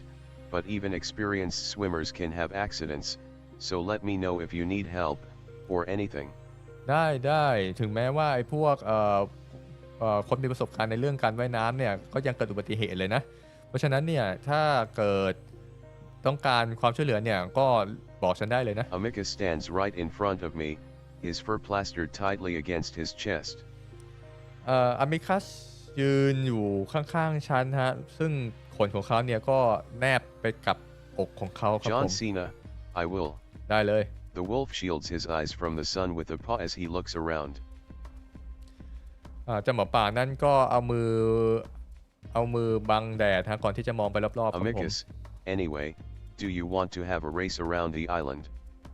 We can stay in the shallows. I actually used to do it with Cass all the time as a pup. อยากจะอยากจะแข่งว่ายรอบเกาะหน่อยไหมล่ะพวกเราเนี่ยว่ายสามารถว่ายตรงที่มันตื้นๆได้นะโดยปกติเนี่ยฉันกับแคสเนี่ยก็ว่ายแข่งกันประจำตอนที่เป็นเด็กๆนะเป็นลูกสุนั I ข look นะ around the small island, deciding that the distance is short enough that I can manage it. ฉันดูไปรอบๆฮะดูเหมือนว่าเกาะนี้ก็ค่อนข้างเล็กนะครับก็อาจจะเพียงพอที่จะพอว่ายรอบเกาะได้อยู่ฮะ John Cena, all right, sure. โอเคได้ Amicus, Alright John Cena, but be warned, I won't go easy on you just because you're a primate. ได้เลยจอร์ซีนาแต่ฟังเอาไว้เลยนะว่าฉันไม่ยอมแกง่ายๆหรอกนะถึงแม้ว่าแกเนี่ยจะเป็น primate นะครับ I swim past Amicus. ฉันว่ายนำอาร์บิคัสไปนะครับ John ผม Cena, go. ไป Amicus, WH hey. WH เฮ้ยเฮ้ยเฮ้ก็คือแบบแอบโกงนะก็คือว่าตัวอาร์บิคัสเนี่ยยังไม่ได้พร้อมเลยครับผมแต่แล้วก็ออกตัวไปก่อนเลยนะ I hear the wolf splash noisily behind me as he tries to catch up. ฉันได้ยินเสียงเจ้าหมาเสียงน้ำสเปลชก็คือกระจายนะครับผมไล่หลังเรามาครับ I do fairly well for the first half of our little race, managing to get around the backside of the island without the wolf catching up to me. เราก็ว่ายน้ำได้ดีนะฮะโดยเฉพาะครึ่งแรกนะครับผมก็คือว่ายนำไปเจ้าหมาตัวนั้นก็ยังตามไม่ทัน I นะ notice that this part of the island is covered in dense trees and vegetation with no beach to speak of. ฉันเห็นว่ารอบๆเนี่ยก็เต็มไปด้วยป่าแน่นทึบนะครับผมแล้วก็พวกพืชพันธุ์เนี่ยเยอะมากเลยฮะซึ่งไม่เหมือนกับพวกชายหาดที่อื่นครับ It's at this point that Amicus overtakes me with his big, lunging strokes, breathing hard each time he comes up. และตอนนี้นะครับผมอามิคัสเนี่ยก็ว่ายนำเราไปแล้วนะฮะก็ทุกครั้งที่เขาขึ้นมาหายใจเนี่ยก็เสียงหายใจเนี่ยดังมากเลยครับ I realize how hard he's trying, and I wonder if he's actually afraid of losing. ซึ่งมันทำให้ฉันเนี่ยรู้ว่าเขาเนี่ยพยายามมากที่จะเอาชนะครับซึ่งอาจจะเป็นไปได้ว่าเขากลัวที่จะแพ้นะ It's ฮะ clear that there's a competitive edge to him, and I guess that makes sense if he's so determined to beat Cassius to the throne. ซึ่งมันทำให้ฉันเนี่ยรู้ว่าเขาเนี่ยเป็นคนที่ชอบการแข่งขันนะครับซึ่งมันทำให้รู้ว่าทำไมเขาเนี่ยจะต้องชนะในการที่จะเป็นนั่งบัลลังก์นะฮะในการนั่งก็คือชนะแคชเชียสนะครับผม As we come around the final bend, I fall further behind, quickly losing stamina as the muscles burn in my arms and legs. พอถึงโค้งสุดท้ายนะครับผมฉันก็รู้สึกว่าเหนื่อยอ่อนฮะสเตมิน่าหมดนะครับผมแล้วก็แรงแขนขาก็หมดครับ Amicus seems to notice and slows down a bit toward the end, allowing me to catch up some before he reaches the same spot we'd started at. ดูเหมือนว่าอาบิคัสก็รู้นะครับก็เลยว่ายช้าลงครับทำให้เราสามารถที่จะว่ายตามขึ้นไปได้ก่อนที่เขาจะเร่งสปีดกลับขึ้นไปเหมือน For เดิ a ม moment, we both just gasp for breath in the shallows, though Amicus grins. และอีกไม่นานครับพวกเราก็ขึ้นมาหายใจตรงชายหาดตื้นๆนะครับผม Amicus, I win. ไอวินเป็นไงล่ะฉันช I นะ roll my eyes and wait until I can breathe evenly again. ฉันกรอกลูกตาก่อนที่จะหายใจสะดวกอีกครั้งหนึ่งครับ John Cena, whatever.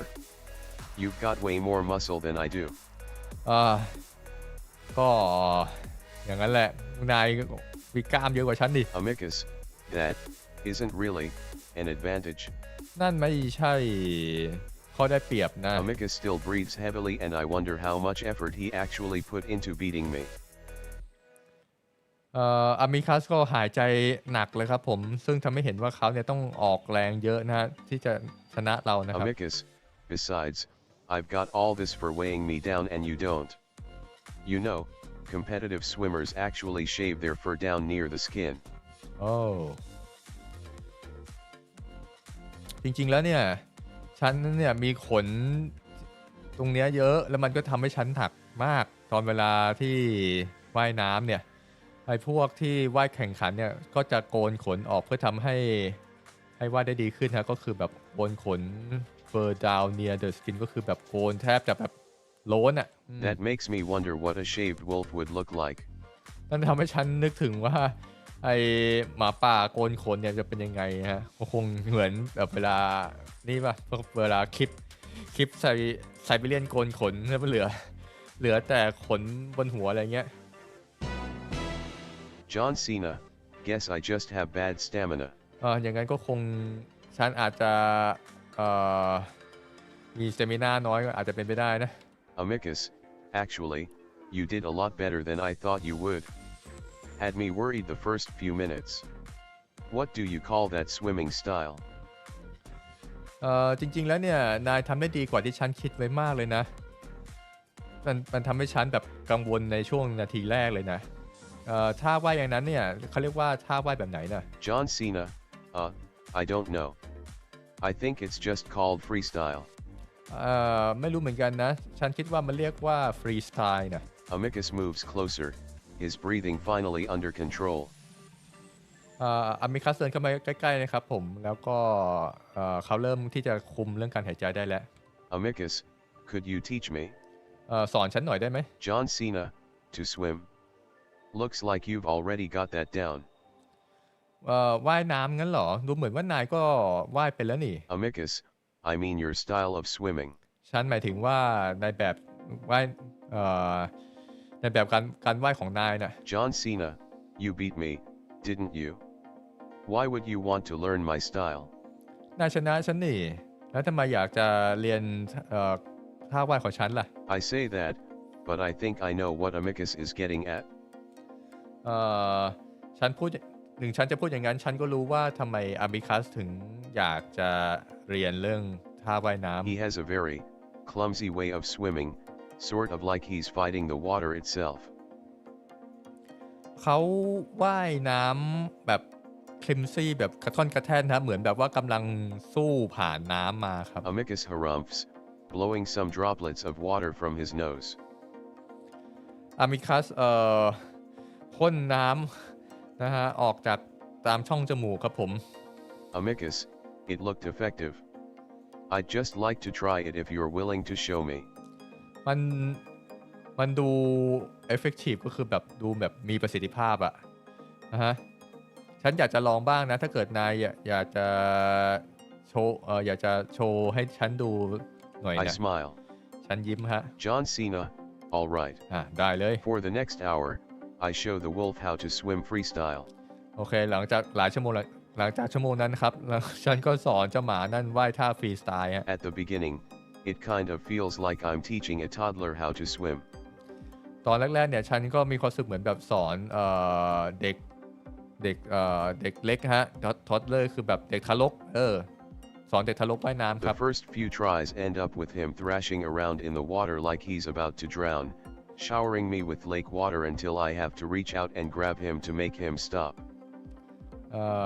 Showering me with lake water ตอนแรกๆเนี่ยhim thrashing around in the water โอเคพอนึกออกเลยฮะก็คือตอนแรกๆเนี่ยเขาว่ายเหมือนแบบว่าเขากำลังจะจมน้ำครับผมเหมือนแบบเราว่ายตีขาแรกๆอ่ะถ้าเกิดเราแบบพยุงตัวทรงตัวไม่ดีอ่ะพอเราตีแล้วเราก็จะจมไงแบบนั้นนะครับผมซึ่งเราก็ต้องไปพยุงเขาขึ้นมา I decide to start with the arms first, standing in the shallows and showing him how I put one arm ahead of the other in a sort of rhythm. โอเคเราก็เลยเปลี่ยนจากสอนตีขาไปสอนการเหวี่ยงแขนฮะเหวี่ยงแขนท่าฟรีสไตล์แทนครับผม I have to stand close to the naked wolf, grabbing his big furry arms and showing him how to move them. แล้วก็เราก็ยืนสอนจับเขาเหวี่ยงแขนทำท่าฟรีสไตล์ครับผม Once he has that down, he quickly learns how to add his feet into the mix and pretty soon, he's swimming back and forth, picking up speed to the point that I'd have no hope of keeping up with him. พอเขาเรียนเรื่องเหวี่ยงแขนเสร็จปั๊บเขาก็สามารถที่จะเอาไปรวมกับการตีขาได้ฮะทำให้เขาเนี่ยตอนนี้ก็คือสามารถว่ายได้ปลอเลยครับผม I realized then that Amicus is a very fast learner. มันทำให้ฉันรู้ว่าเขาเนี่ยเป็นคนเรียนรู้ได้เร็วครับ Amicus, haha. This is so much better. Do you know any other styles? นี่มันดีมากเลยนะเนี่ยแล้วมีท่าอื่นอีกไหมล่ะ Amicus paddles happily around me. อามิคัสตีขายังมีความสุขรอบๆฉันครับ John Cena, well, I guess back floating, but no, not really. I'm not a professional swimmer. แล้วก็มีท่ากันเชียงนะแต่มันก็ ไม่ค่อยเท่าไหร่เพราะว่าฉันไม่ใช่นักว่ายน้ำนะ Amicus stands, water running down his furry body. มิคัสยืนขึ้นนะฮะน้ำแล้วน้ำก็ไหลลงมาตามขนของเขาครับ Amicus, want to race again? อยากจะแข่งอีกรอบไหมล่ะ He grins at me. เขายิ้มกุ้มกิ่มมาที่ I ฉัน laugh. ครับฉันหัวเราะ John Cena, no. I'm exhausted after teaching you all of that. ไม่ละฉันน่ะเหนื่อยมากนะหลังจากที่สอนนายมาทั้งหมดนี่ Amicus, oh don't be such a pup,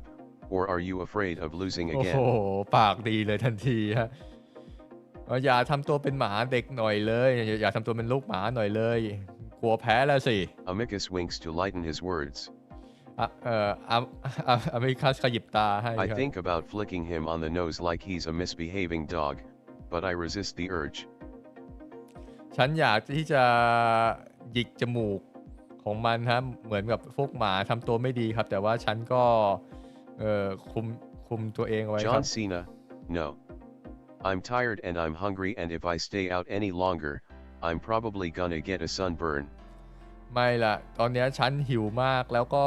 ฉันรอไม่ไหวแล้วถ้าเกิดอยู่ตรงนี้นานไปอีกหน่อยแล้วก็โดนแดดเผาแน่ Reminding Amicus that there's food on the beach seems to change his mind and he follows me into the shallows. ซึ่งอันนั้นเนี่ยทำให้อามิคัสนึกถึงอาหารนะครับผมแล้วก็เปลี่ยนใจที่จะเดินตามเรานะครับผม Amicus, oh, that's right, you have no fur. Sometimes I get burned around my nose if I stay out too long. Are you alright? โอ้ใช่นายไม่มีขนนี่นาซึ่งบางครั้งเนี่ยฉันก็แดดเผาตรงจมูกนะถ้าเกิดฉันอยู่ข้างนอกนานไปนะนายโอเคไหม I feel Amicus rub a paw over my shoulders and I shiver. ฉันรู้สึกเหมือนอามิคัสเนี่ยถูไปตามไหล่ของเราครับซึ่งทำให้ฉันand I shiver ฉันก็ยักไหล่ให้ John Cena, well, we'll know by tonight, but I feel alright. เดี๋ยวคืนนี้เราก็รู้เองแต่ตอนนี้เนี่ยฉันโอเค As we trudge onto the beach, I see Alex curled up on a blanket, his fur bright and shiny under the sun.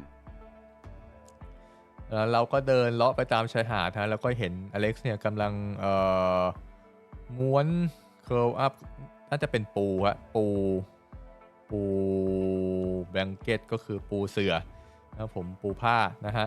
ซึ่งทำให้เห็นขนของเขาเนี่ยสว่างแล้วก็เงางามมากครับผม Judging by the plates around him, he's already eaten. ถ้าเกิดดูจากจานรอบๆของเขาแล้วก็เขาเนี่ยกินเสร็จเรียบร้อยแล้วอ๋อแสดงว่า curl up อันนั้นน่าจะหมายถึงว่าม้วนเสื่อแล้วแน่เลย Amicus chuckles. อามิคัสหัวเราะเบาๆครับผม Amicus, such a feline. Anyway, you'd better keep your eyes off me. I want the fur to dry before I put my undergarments back on, so I'm going to stop covering up for you. ช่างแมวเสียเหลือเกินฮะ such a feline ช่างแมวเสียเหลือเกิน anyway you better keep up your eye on me แต่ยังไงก็ตามแล้วก็หันมองไปทางอื่นแล้วกันนะเดี๋ยวฉันจะต้องสลัดขนให้แห้งก่อนที่จะใส่เกงในนะ Automatically, my eyes start wandering toward the wolf before snapping back to look straight ahead. และในขณะนั้นฮะ automatically ก็คือตาของเราก็โดยอัตโนมัติฮะก็คือหันไปทางอื่นนะครับผม But then I start to think, I am going to be here for a while, as far as I know. แต่กลับมาคิดนะฮะเราก็อาจจะต้องอยู่ที่นี่นานไปอีกสักพักใหญ่ๆครับ Maybe ผม I should get used to the whole nudity thing now. หรือไม่ก็ฉันก็คงจะต้องปรับตัวเข้าสู่พวกที่แบบแก้ผ้า nudity พวกนี้นะครับผมwhen in Rome don't look ยังไงดีล่ะจะปรับตัวเข้าสู่ชาวโรมก็คือแบบปรับตัวให้เข้ากับการที่จะแบบพวกแก้ผ้าพวกนี้ครับผมหรือว่าจะหันมองมาทางอื่นนะก็คือแบบก็คือไม่มองคนแก้ผ้าเอาอะไรดีครับเอาอะไรดี when in Rome When in Rome, don't look. When in Rome. เอามันน่าจะไป unlock scene แปลกๆแน่ๆเลยฮะ when in Rome แล้วกันนะ When in Rome. I mean, it's not that big of a deal, and if this is a normal thing for the wolves, why not get used to it? แต่ก็มันก็ไม่ใช่เรื่องใหญ่นี่นาสำหรับการที่จะปรับสภาพเข้าหากับพวกหมาป่าพวกนี้ฮะ So I look. So I look ฉันก็เลยมอง Amicus grunts in surprise when he sees me not bothering to avoid looking his way. อ๋อนะตัว Amicus เองนะครับผมก็ตกใจนะว่าทำไมเราไม่มองกลับไปทางอื่นนะครับผม Amicus, WH human. โอ้ไอ้มนุษย์ Amicus's paw snapped to covering his จ crotch ริงๆด้วย again. มันไปอันล็อกซีนนะน่าจะไปซีนคนละแบบนะครับผมsnap to cover his crotch again Amicus ก็เอามือไปกุมเป้าของเขาอีกครั้งหนึ่งครับ I ผม smirk. ฉันหัวเราะ John Cena, what? I might as well get used to it if this is normal around here, right? ทำไมเหรอ No, I gotta say, you're acting like it isn't. ทำไมเหรอเดี๋ยวฉันก็ปรับเข้ากับสภาพที่นี่เองแหละที่นี่ก็เป็นอย่างนี้ไม่ใช่เหรอ Amicus pauses, then pulls his paws away from his crotch, his face flushed. his face brush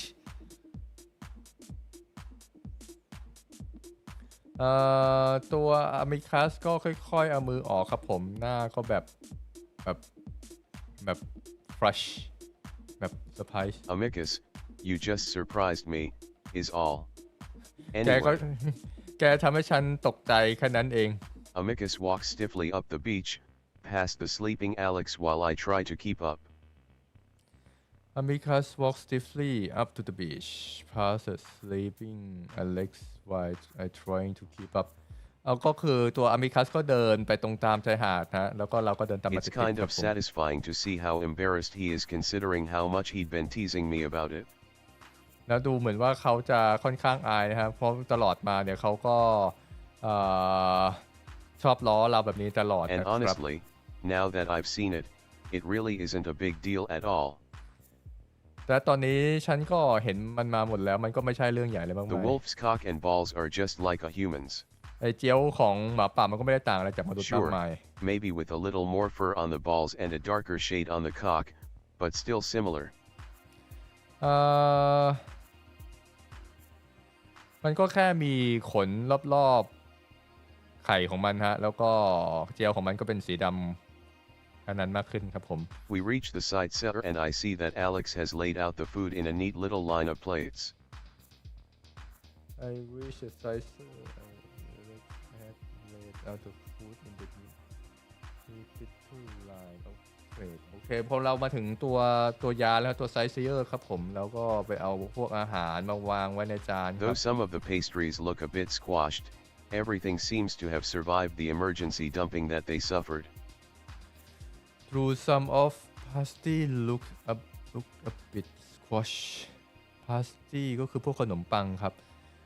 everything seems to have survived emergency dumping โอเคก็ดูเหมือนว่าพวกขนมปังต่างๆมันก็ยังพอกินได้ฮะหลังจากที่มันถูกเทลงมาจากตะกร้าครับผม Amicus grabs a few large plates of quiches and what look like fruit pastries.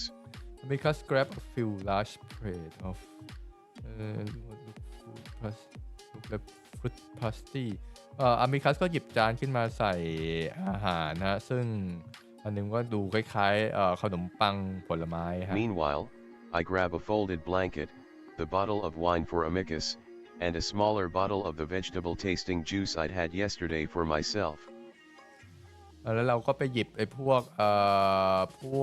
ผ้าห่มขวดไวน์อะไรพวกนี้มาครับรวมถึงพวกผักต่างๆนะครับผม We make our way over to the shade of the trees before I roll out the blanket and Amicus starts to tie his underwear back on. เราเข้าไปตรงพื้นที่ที่มันเป็นเงาใต้ต้นไม้ครับก่อนที่จะAmicusส่วนAmicusเนี่ยก็คือไปใส่กางเกงกลับขึ้นมาเหมือนเดิม Finally, he sits down with a huff before reaching out for the wine. และเขาก็นั่งลงฮะก่อนที่จะหยิบไวน์ครับผม Amicus, you sure you don't want any? ไม่เอาสักหน่อยเหรอ He asks before guzzling some of it down. เขาถาม ก่อนที่จะยื่นขวดไวน์ให้ John ครับ Cena, I mean, maybe at dinner, or something, but I'd rather not get buzzed right now. จริงก็อาจจะคืนนี้ก็ได้นะถ้าเกิดตอนนี้ก็อาจจะไม่ดีสักเท่าไหร่ Amicus, oh really? I'd have to drink quite a bit more than this bottle to become inebriated.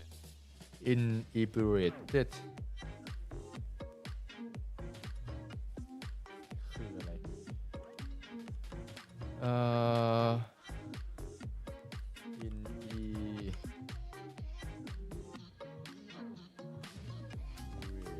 inebriated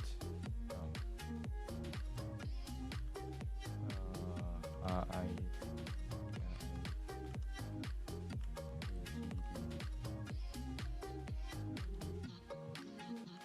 คำนี้อยู่เปล่าวะเนี่ย ebriated ไม่มีคำนี้อ่ะ inebriated มันหมายความว่าอะไรวะ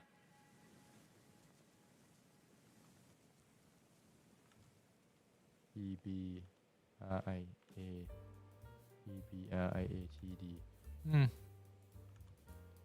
น่าจะเป็นแสแลงหรือเปล่า Guess that explains how he can drink so much of it for every meal. ท่านช่วยอธิบายเขาว่าทำไมเขากินได้เยอะทุกๆมื้อเลยฮะก็คือเขาต้องดื่มไวน์ทุกเช้าอะไรอย่างเงี้ย John ครับผม Cena, well, you are a lot bigger. Anyway, this stuff is great. โอ้ก็นายตัวใหญ่ตั้งเยอะแต่ก็อันนี้ก็รสชาติดี I เยี่ยม easily นะ pull out the cork on my own bottle before drinking down the ice cold juice. ฉันดึงจุกขวดน้ำผลไม้เย็นๆนะฮะ Amicus pulls a face. Amicus pull a face Amicus ก็ทำหน้าเหวอ Amicus, Yug, Verdi. That stuff tastes awful. Wine is so much better.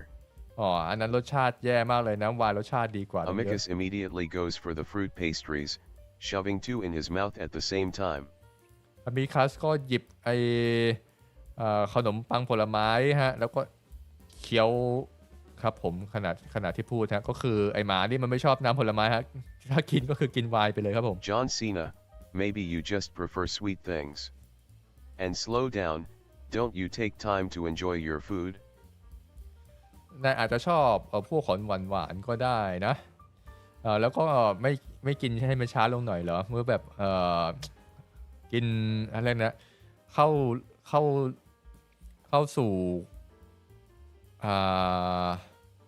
อารมณ์ enjoy your food ก็คือแบบค่อยๆกินอย่างมีความสุขอะไม่ต้องแบบรีบซอย Amicus frowns at me with his mouth full. Amicus มองหาฉันในขณะที่ปากก็เต็ม Amicus, I do enjoy it. That's why I eat it fast. ฉันชอบมันสิฉันเลยกินเร็วนะ I smile and go after one of the quiches instead. ฉันยิ้มให้แล้วก็จัดการเรื่องของตัวเอง We ต่อ eat in silence for a few minutes, then I remember what Kato had said earlier. เรากินเงียบๆอยู่สักพักหนึ่งครับก่อนที่ฉันจะจำได้ว่าเคโทพูดอะไรก่อนหน้านี้ John Cena, when do you need to be at that thing Kato was talking about? น่าจะต้องกลับไปหาเคโตเมื่อไหร่น่ะที่เคโตพูดถึง Amicus, combat practice? We've got at least an hour yet. ฝึกรบงั้นเหรอเรายังมีตั้งชั่วโมงนึงน่ะ John Cena, and what does that involve? แล้วมันเกี่ยวกับอะไรนะ Amicus, oh, just striking and grapples. I'm just glad Cass isn't here to join us. I hate sparring him. Spurring him มันก็แค่แบบเวียงฟันนะอย่างแต่ฉันก็ไม่ชอบที่จะซ้อมกับแคสเท่าไหร่นะ John Cena, really? You told me last night he can't even compete with you. จริงเหรอเมื่อคืนนายยังบอกอยู่เลยว่าเขาสู้นายไม่ได้ Amicus, that's exactly why. He has a condition where his bones are less dense than what is normal, makes them easy to break. Because of this, I'm more of a training dummy for him than anything. มันนั่นมันคือนั่นคือหนึ่งในเหตุผลแหละเพราะว่ากระดูกของเขาเนี่ยค่อนข้างเล็กและเปราะบางกว่าคนทั่วๆไปเพราะฉะนั้นเขาก็ชอบให้ฉันเป็นหุ่นทดสอบนะหุ่นทดลอง Amicus, basically he just uses it as an excuse to punch me in the stomach. There isn't much I can do to retaliate that won't seriously injure him, so I prefer training with Kato. นั่นก็เลยเป็นเหตุผลว่าทำไมเขาจะชอบที่จะต่อยฉันที่ท้องนะซึ่งเอ่อซึ่งฉันก็ไม่ค่อยชอบเท่าไหร่แล้วก็ฉันก็ไม่อยากจะทำให้เขาเจ็บด้วยฉันก็เลยชอบที่จะฝึกกับเคโทมากกว่า John Cena, didn't you tell Cassius you'd punch him yesterday?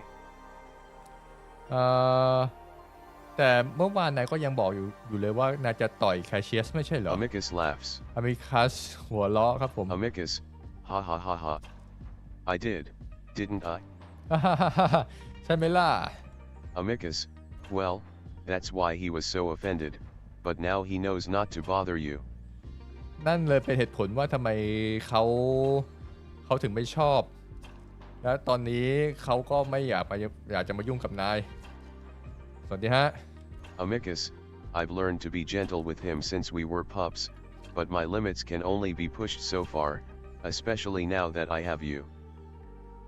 I learned to be gentle with him since we are pop ฉันเรียนที่จะค่อยๆที่จะ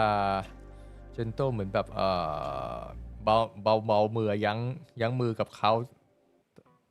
ตั้งแต่สมัยยังเด็กแล้ว but my limit can only be pushed so far แต่ว่าฉันก็มีลิมิตของตัวเองเหมือนกันนะโดยเฉพาะตอนที่ฉันมีนายมาเนี่ยก็คืออย่าข้ามเส้นว่างั้น John Cena, you said you used to get along with him when you were pups? นายบอกว่าตอนเด็กๆเนี่ยเข้ากันได้ดีไม่ใช่เหรอ Amicus, yes, but I think that had more to do with him admiring me when we were younger. He used to look up to me, which was preferable to how he is now. ก็ใช่นะเพราะว่าตอนเด็กๆเนี่ยเขาก็ชอบที่จะมองฉันเป็นต้นแบบนะ John Cena, what happened? แล้วเกิดอะไรขึ้นเหรอ Amicus shrugs. มีคลาสยักไหล่ให้ครับ Amicus, we grew older, then mother died and he was always very close to her. They shared a lot in common, including their disease. Their disease เหรอพอพวกเราโตขึ้นฮะคุณแม่ก็เสียชีวิตนะครับผมคุณแม่ก็ตายฮะซึ่งแม่กับตัวแคชเชียสเนี่ยก็มีอะไรที่เหมือนกันครับโดยเฉพาะโรคร้ายครับ Amicus pokes around at the pastries before picking one up that looks to be filled with the red fruit. อามิคัสก็จิ้มไปรอบๆไอ้ขนมปังผลไม้ฮะแล้วก็ไปจิ้มโดนที่สีแดงๆนะผลไม้สีแดงๆครับผม Amicus, then I suppose we've always been different philosophically, which would be fine if he weren't trying to take the throne from me. ซึ่งมันทำให้ฉันคิดถึงว่าเรามีมุมมองที่แตกต่างกันซึ่งมันทำให้which would be fine ซึ่งมันจะเป็นผลซึ่งมันจะเป็นการดีถ้าเกิดเขาไม่พยายามที่จะแย่งชิงบัลลังก์ไปจากฉันนะก็คือต่างคนต่างความคิด John Cena, so if you were next in line for the throne, how could Cassius just challenge you for it? Is that how it's supposed to work? ถ้าเกิดบัลลังก์ถ้าเกิดนายเป็นสายเลือดตรงที่จะขึ้นนั่งบัลลังก์ต่อแล้วทำไมแคชเชียสต้องมาท้าทายนายด้วยล่ะ Amicus, no, not really. Kato is the one who decided to do things this way, which he can because he's the acting emperor. มันไม่ได้ทำงานอย่างนั้นนะซึ่งตัวแคโทเองเนี่ยเป็นคนตัดสินว่าใครจะได้เป็นกษัตริย์ Amicus, ซึ่งตอนนี้เขาเป็น Cassius คน has been building a following amongst the wolves for the past several years. ซึ่งตอนนี้ก็เป็นคนสำเร็จราชการให้แทนอยู่ครับผมตัวแคโทนะ Cassius has been building following against the wolf for the past years แคชเชียร์เองนะครับผมก็เริ่มจะมีคนที่เห็นด้วยนะฮะหลังจากที่เขาพยายามที่จะสร้างกลุ่มกองเป็นของตัวเองนะครับ Amicus shakes his head. มีคัสสายหัวนะ Amicus, I thought he was simply trying to solidify his chances of becoming my advisor, but his speeches and writings were so different from my father's. ตอนแรกฉันคิดว่าเขาแค่อยากจะมาเป็นที่ปรึกษาให้กับฉันนะฮะแต่ว่าลักษณะการกล่าวสุนทรพจน์และการเขียนออกมาเนี่ยมันแตกต่างจากคุณพ่อนะครับผม Amicus, I did realize he was cultivating a certain persona for the emperorship eventually,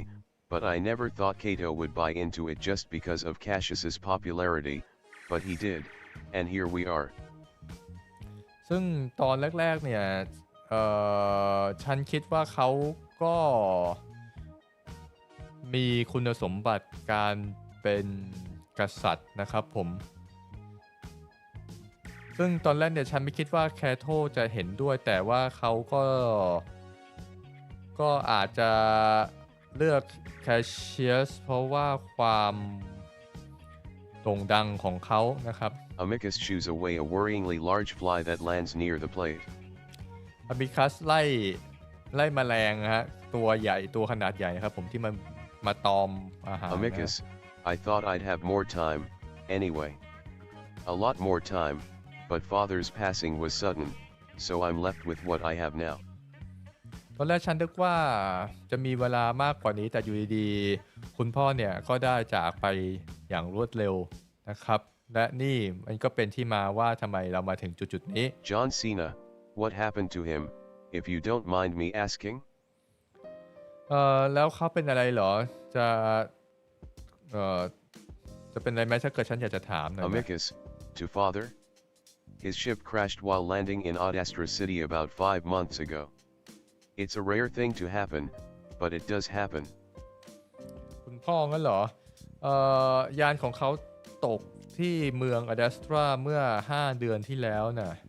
จริงๆแล้วมันก็เกิดขึ้นยากมากนะแต่มันก็เกิดขึ้นแล้วนะ John Cena,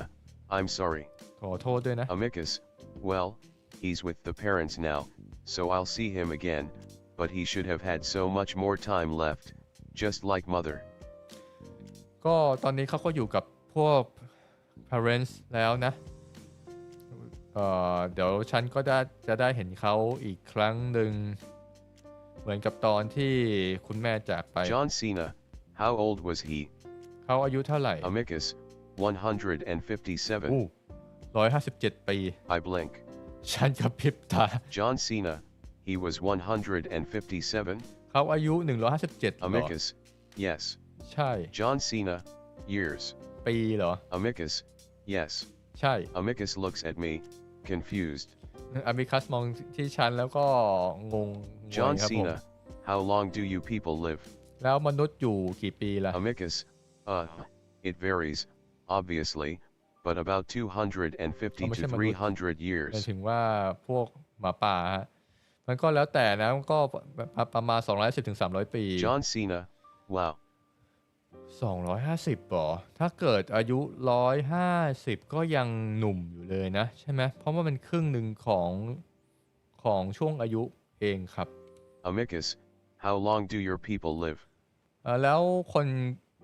นของนาย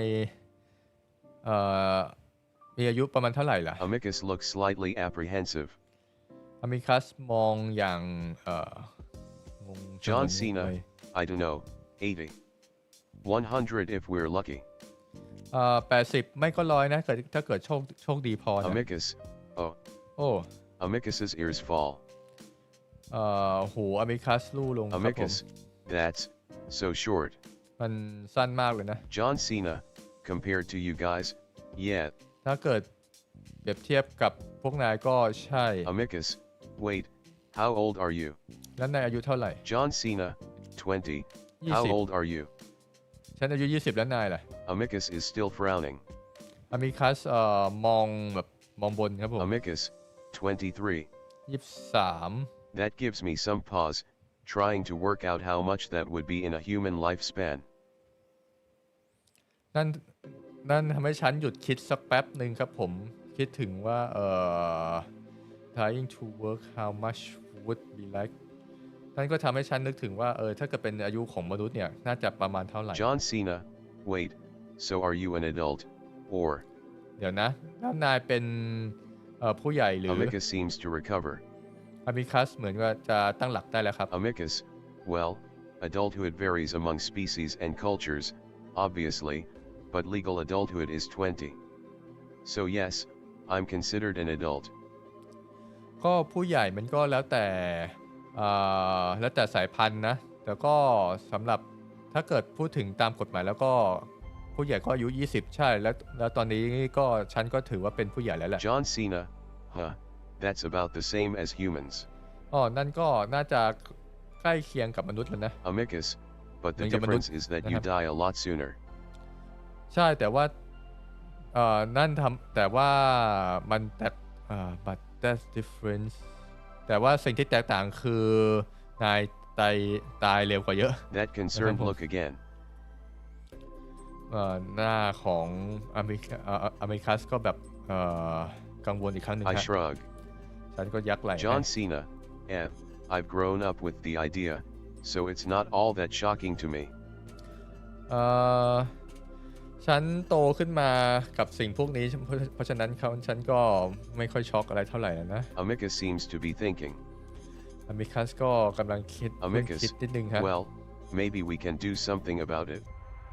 I don't like the idea of you being through a fourth of your life when you've only just reached adulthood. Being through a fourth of your life จริงๆแล้วฉันอาจจะทำอะไรบางอย่างได้นะจริงๆฉันก็ไม่ชอบความคิดที่แบบว่าใช้ชีวิตเพียงแค่1 ใน 4ของช่วงอายุนะ I frown. ฉันมอง John Cena, well, what are you gonna do about it? แล้วนายจะทำอะไรนะ Amicus, we aren't able to live so long naturally. We take supplements and medication that slows the aging process. Maybe we could consider some for you. จริงๆแล้วพวกเราเนี่ยก็ไม่ได้มีอายุยืนยาวอะไรขนาดนั้นแต่ว่าเราใช้อาหารเสริมกับการนั่งสมาธิช่วยให้อายุช้าลงนะฮะเราอาจจะใช้พวกนี้กับนายก็ได้นะ It's an interesting thought, but I don't like the idea of being a guinea pig for wolfish medication. มันอาจจะเป็นความคิดที่ดีนะครับผมแต่ว่าฉันก็ไม่ชอบไอเดียการที่เป็นหนูทดลองสำหรับไอ้พวกลองยาสำหรับพวกชาวหมาป่าพวกนี้นะ John Cena, maybe, but let's figure out this whole emperor thing first. อาจจะนะแต่ว่ามาคิดถึงพวกเรื่องกษัตริย์อะไรพวกนี้ก่อนเถอะ Amicus, all right. ได้ Amicus picks at his claws for a while, and it looks like he wants to say something, but he doesn't and just stays quiet. Amicus ก็นั่งแคะเล็บตัวเองครับเหมือนแบบว่ากำลังอยากจะพูดอะไรแต่ว่าเขาตัดสินใจที่จะนั่งเงียบๆครับ Finally, just as I'm about to ask him what's wrong, he looks over at the sleeping Alex. แต่ในที่สุดนะฮะ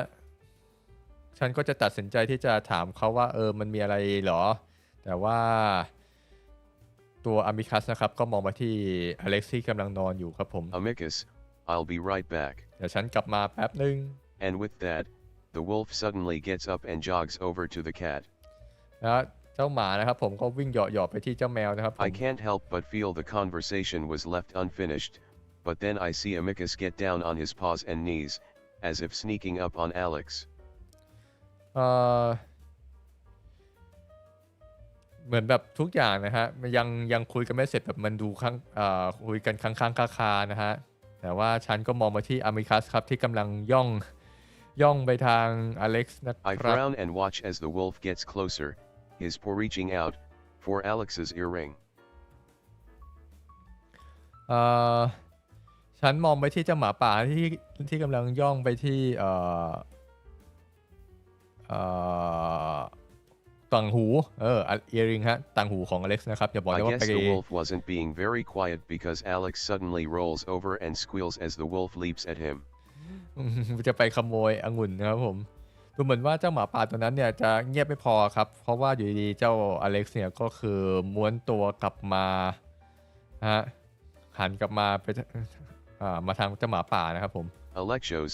amicus, no. No, no, this is my best one. Don't mess it up.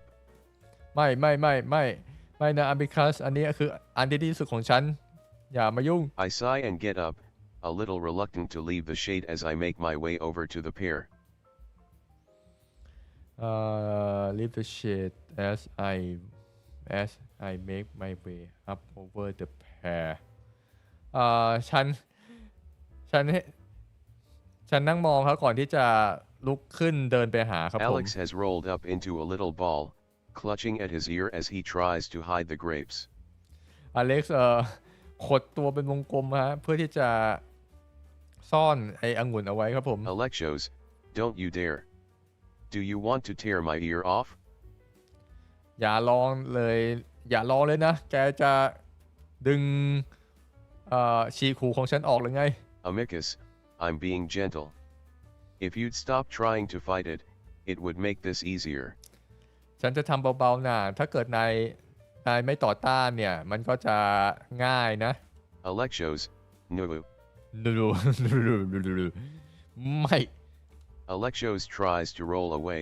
then spots me. อเล็กโชสนะพยายามที่จะหมุนตัวหนีครับแล้วก็เห็นเราครับผม Alexos, John Cena. Help. จอร์ซีน่าช่วยด้วย I sigh and watch for a bit before deciding to save the poor cat. เราถอนหายใจนะฮะแล้วก็มองไปที่เจ้าแมวตัวนั้นนะครับผมก่อนที่จะตัดสินใจช่วยเจ้าแมว I นั้น look ไว้ for ครับ an opening, then pounce on Amicus's back, wrapping my arms around his neck and my legs around his waist, trying to throw him off balance. โอ้ฉันมองหาตอนเวลาจังหวะที่อามิคัสเผลอครับแล้วก็พยายามที่จะล็อกตามแขนตามขาฮะเพื่อที่จะทุ่มอามิคัสลงครับผม Amicus, oh ho ho. Not so fragile now, are we? โหนายไม่บอบบางใช่ไหม Amicus swings me back and forth, as if trying to throw me off, but not really putting any effort into it. เจ้าอามิคัสนะก็คือเหวี่ยงเราไปรอบๆครับเหวี่ยงไปข้างหน้าข้างหลังนะครับผมพยายามที่จะทุ่มเราทิ้งฮะแต่ก็เหมือนแบบเขาไม่ได้ออกแรงอะไรมากมายครับผม Meanwhile, Alex scrambles out from under the wolf before turning and giving him a shove. ในขณะนั้นเองครับผมอเล็กซ์ก็เหมือนแบบเข้าไป giving him a shove ก็คือเข้าไปผลักใช่ไหม Amicus, Amicus starts to topple backwards and for a moment I think I'm about to get crushed between this 300-pound wolf and the sand, but Amicus turns as we fall and we end up laying sideways on the beach. ดูเหมือนว่าเจ้าอามิคัสนะครับผมก็เซแล้วก็จะล้มนะฮะตอนแรกเนี่ยดูเหมือนว่าเราจะถูกทับด้วยเจ้าหมาป่าที่มีน้ำหนัก300ปอนด์ฮะแต่จริงๆแล้วตัวอามิคัสเองก็เซลงไปล้มลงไปกองอยู่ข้างๆเรานะฮะ Alex stands to the side, quickly dusting himself off before adjusting his earring, frowning. อามิคัสยืนขึ้นครับก่อนที่จะปัดพวกทรายออกแล้วก็ขยับต่างหูนะฮะ Alexos, you know, I might as well just stop wearing this thing. There's no point if half of it is plucked by the day's end. เอาอย่างนี้ไหมเดี๋ยวฉันจะไม่ใส่นี้แล้วมันไม่มีประโยชน์เลยที่ว่ามันจะถูกเด็ดไปทุกๆวันเนี่ย Amicus just lays there and laughs. อามิคัสล้มลงไปนอนฮะแล้วก็หัวเราะครับ His laugh is infectious, so I laugh too. เขาหัวเราะแบบหัวเราะหนักมากครับเราเลยหัวเราะตามเลยครับผม They're too good, Alex. Maybe you should start wearing inedible berries instead. มันอร่อยนะอเล็กซ์หรือว่านายจะเปลี่ยนไปใช้ไปใส่พวกผลไม้ที่กินพวกเบอร์รี่ที่กินไม่ได้แทนล่ะ Alex huffs as he looks down his nose at us.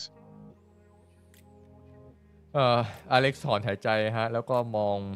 ลงมาที่เราครับผม It's a cultural staple of my people, and honestly, What you're doing is rather disrespectful, especially as a prospective emperor. มันเป็นculture มันเป็นวัฒนธรรมของเรานะที่จะต้องมีพวกผลไม้พวกนี้เนี่ยแล้วการกระทำของนายเนี่ยมันไม่เคารพมันสื่อถึงการไม่เคารพของพวกเรานะโดยเฉพาะคนที่จะเป็นกษัตริย์ในอนาคตนะ Amicus waves his paw dismissively, laying flat out on his back next to me, his arm flopping over my head. Amicus โบกมือใส่ฮะเหมือนแบบว่าไม่เป็นไรเนี่ยประมาณนั้นนะฮะ laying flat out แล้วก็แบบhis arm flopping over my head ก็คือแบบขยับมือไปมาครับผม Amicus, you're a friend. Obviously I wouldn't do it to an actual ambassador. ก็นายเป็นเพื่อนแล้วนี่ฉันไม่ทำหรอกนะกับไอ้พวกที่เป็นทูตมานะ Alexos, I am an actual ambassador, Amicus. ฉันเป็นทูตนะ Amicus. Amicus, yes, but a friend ambassador. ใช่แต่ว่าเป็นเพื่อนทูตนะ Alex sighs. อเล็กซ์สอนหายใจ Alexos, anyway, thank you, John Cena. You should obey your master, yes, but it is also important to keep your master in check when he oversteps his bounds. แต่ก็ยังไงก็ตามนะก็ขอบคุณมากนะจอห์นซีนาที่แต่ก็ยังไงเนี่ยนายก็ต้องฟังคำสั่งของเคารพคำสั่งของมาสเตอร์นะแต่ก็ยังไงนายก็ต้องช่วยดูว่าไม่ให้มาสเตอร์เนี่ยข้ามเส้นจนเกินไปนะ Amicus, hey, don't encourage insubordination, Alex. อย่ามายุโยงนะอเล็ก Amicus's big paw resting above my head comes down to ruffle my hair. paw resting above my head comes down to ruffle my hair มือของอามิคัสนะครับผมก็มาขยี้หัวแล้ว I realized for the first time since I was abducted that I'm at ease, happy even. ตอนนี้ฉันก็เพิ่งจะรู้ตัวนะครับว่าจริงๆฉันก็ค่อนข้างที่จะแฮปปี้เหมือนกัน Then Alex looks at the sky. อเล็กซ์ก็มองขึ้นไปบนท้องฟ้าครับ Alexos, Amicus, what time is it? กี่โมงแล้วเนี่ยอามิคัส Amicus suddenly sits up with a grunt, also looking toward the sun. อามิคัสก็ลุกขึ้นมาอย่างรวดเร็วฮะแล้วก็มองไปที่พระอาทิตย์ครับผม Amicus, I don't know, is it close to the 11th hour? ไม่รู้สิใกล้ถึงตอน 11 โมงหรือยังเนี่ย Alexos, ชั่วโมงที่ I was 11 ฮะ asleep so I'm not sure. I'd ask Calm, but we're outside his boundaries. ฉันพอดีฉันหลับนะฉันก็เลยไม่แน่ใจนะฉันถามคอมแล้วแต่ว่าพอดีเราอยู่ข้างนอกพื้นที่ Amicus sits for a moment, then sighs. อามิคัสขึ้นมานั่งสักแป๊บหนึ่งครับก่อนที่จะถอนหายใจ Amicus, well, I suppose we should be off, just in case. ถ้าเกิดอย่างนั้นเราก็ต้องรีบไปดีกว่านะเผื่อไว้ก่อน We gather up the food and blankets. เราเก็บอาหารแล้วก็พวกเสือครับผม John Cena, don't you guys have portable clocks, or something? พวกนายไม่มีนาฬิกาพกพาหรือว่าอะไรแบบนั้นเหรอ Amicus shrugs. อามิคัสยักไหล่ให้ครับ Amicus, we do, but usually I can just ask Calm. พวกเรามีนะแต่ว่าส่วนใหญ่เราก็ถามคอมเอา The นะ wolf taps his ear. เจ้าหมาป่านั่นแท็บก็คือแท็บเคาะไปที่หูครับผม Amicus, but like Alex said, his signal doesn't reach the island. แต่ก็อย่างที่อเล็กซ์บอกนั่นแหละสัญญาณมันไม่ถึงเกาะ Amicus is starting to look a little nervous, so we pick up the pace and pack ourselves into the sightseer, a bit more crowded now with Amicus inside. อามิคัสรู้สึกว่าจะเริ่มเคร่งเครียดแล้วครับพวกเราก็เลยรีบที่จะเก็บของแล้วก็ขึ้นไปที่ไซเซอร์ครับผมแล้วก็มันก็ค่อนข้างอึดอัดนะเพราะว่าตอนนี้เรามีอามิคัสอยู่ข้างใน When ด้วย we're ครับ halfway to the shore, Amicus asks the time, then groans. พอเราใกล้ถึงชายหาดครับผมใกล้ถึงฝั่งฮะอามิคัสถามถึงเวลาแล้วก็ก่อนที่จะคำรามเบาๆครับ Amicus, damn it, half past the 11th hour. โอ้ไม่นะมันผ่านชั่วโมงที่ 11 ไปครึ่งชั่วโมงแล้ว The amphitheater is small compared to the massive one I'd seen in Rome. โอเคครับผมดูเหมือนว่าเราจะมาสายสำหรับการฝึกซ้อมนะฮะเพลินไปจนได้ครับผมเราก็เอาไว้ติดตามต่อกันในคราวหน้านะครับดูว่าจะเกิดอะไรขึ้นกับอัมบิคัสจะโดนแคโตและแคชเชียสแซะอะไรหรือโดนลงโทษอะไรกันหรือเปล่านะฮะสำหรับวันนี้ก็ขอบคุณทุกๆคนนะครับผมที่เข้ามาทักทายแล้วก็เข้ามาพูดคุยกันนะครับผมอย่าลืมฝากแชร์ฝากไลค์ฝาก Subscribe กันด้วยนะครับเดี๋ยวจะดูว่าไม่รู้ว่าซีรีส์นี้จะได้ไปต่อหรือเปล่าฮะซีรีส์นี้เอพิโซดนี้ก็ขอสัก25ไลค์ละกันนะครับผมเดี๋ยวเราเอาไว้ต่อกันในคราวหน้านะฮะถึง25ไลค์แล้วเราไปกันต่อเลยสำหรับวันนี้ก็ลากันไปก่อนครับนอนหลับฝันดีกันทุกๆคนนะครับบ๊ายบายฮะ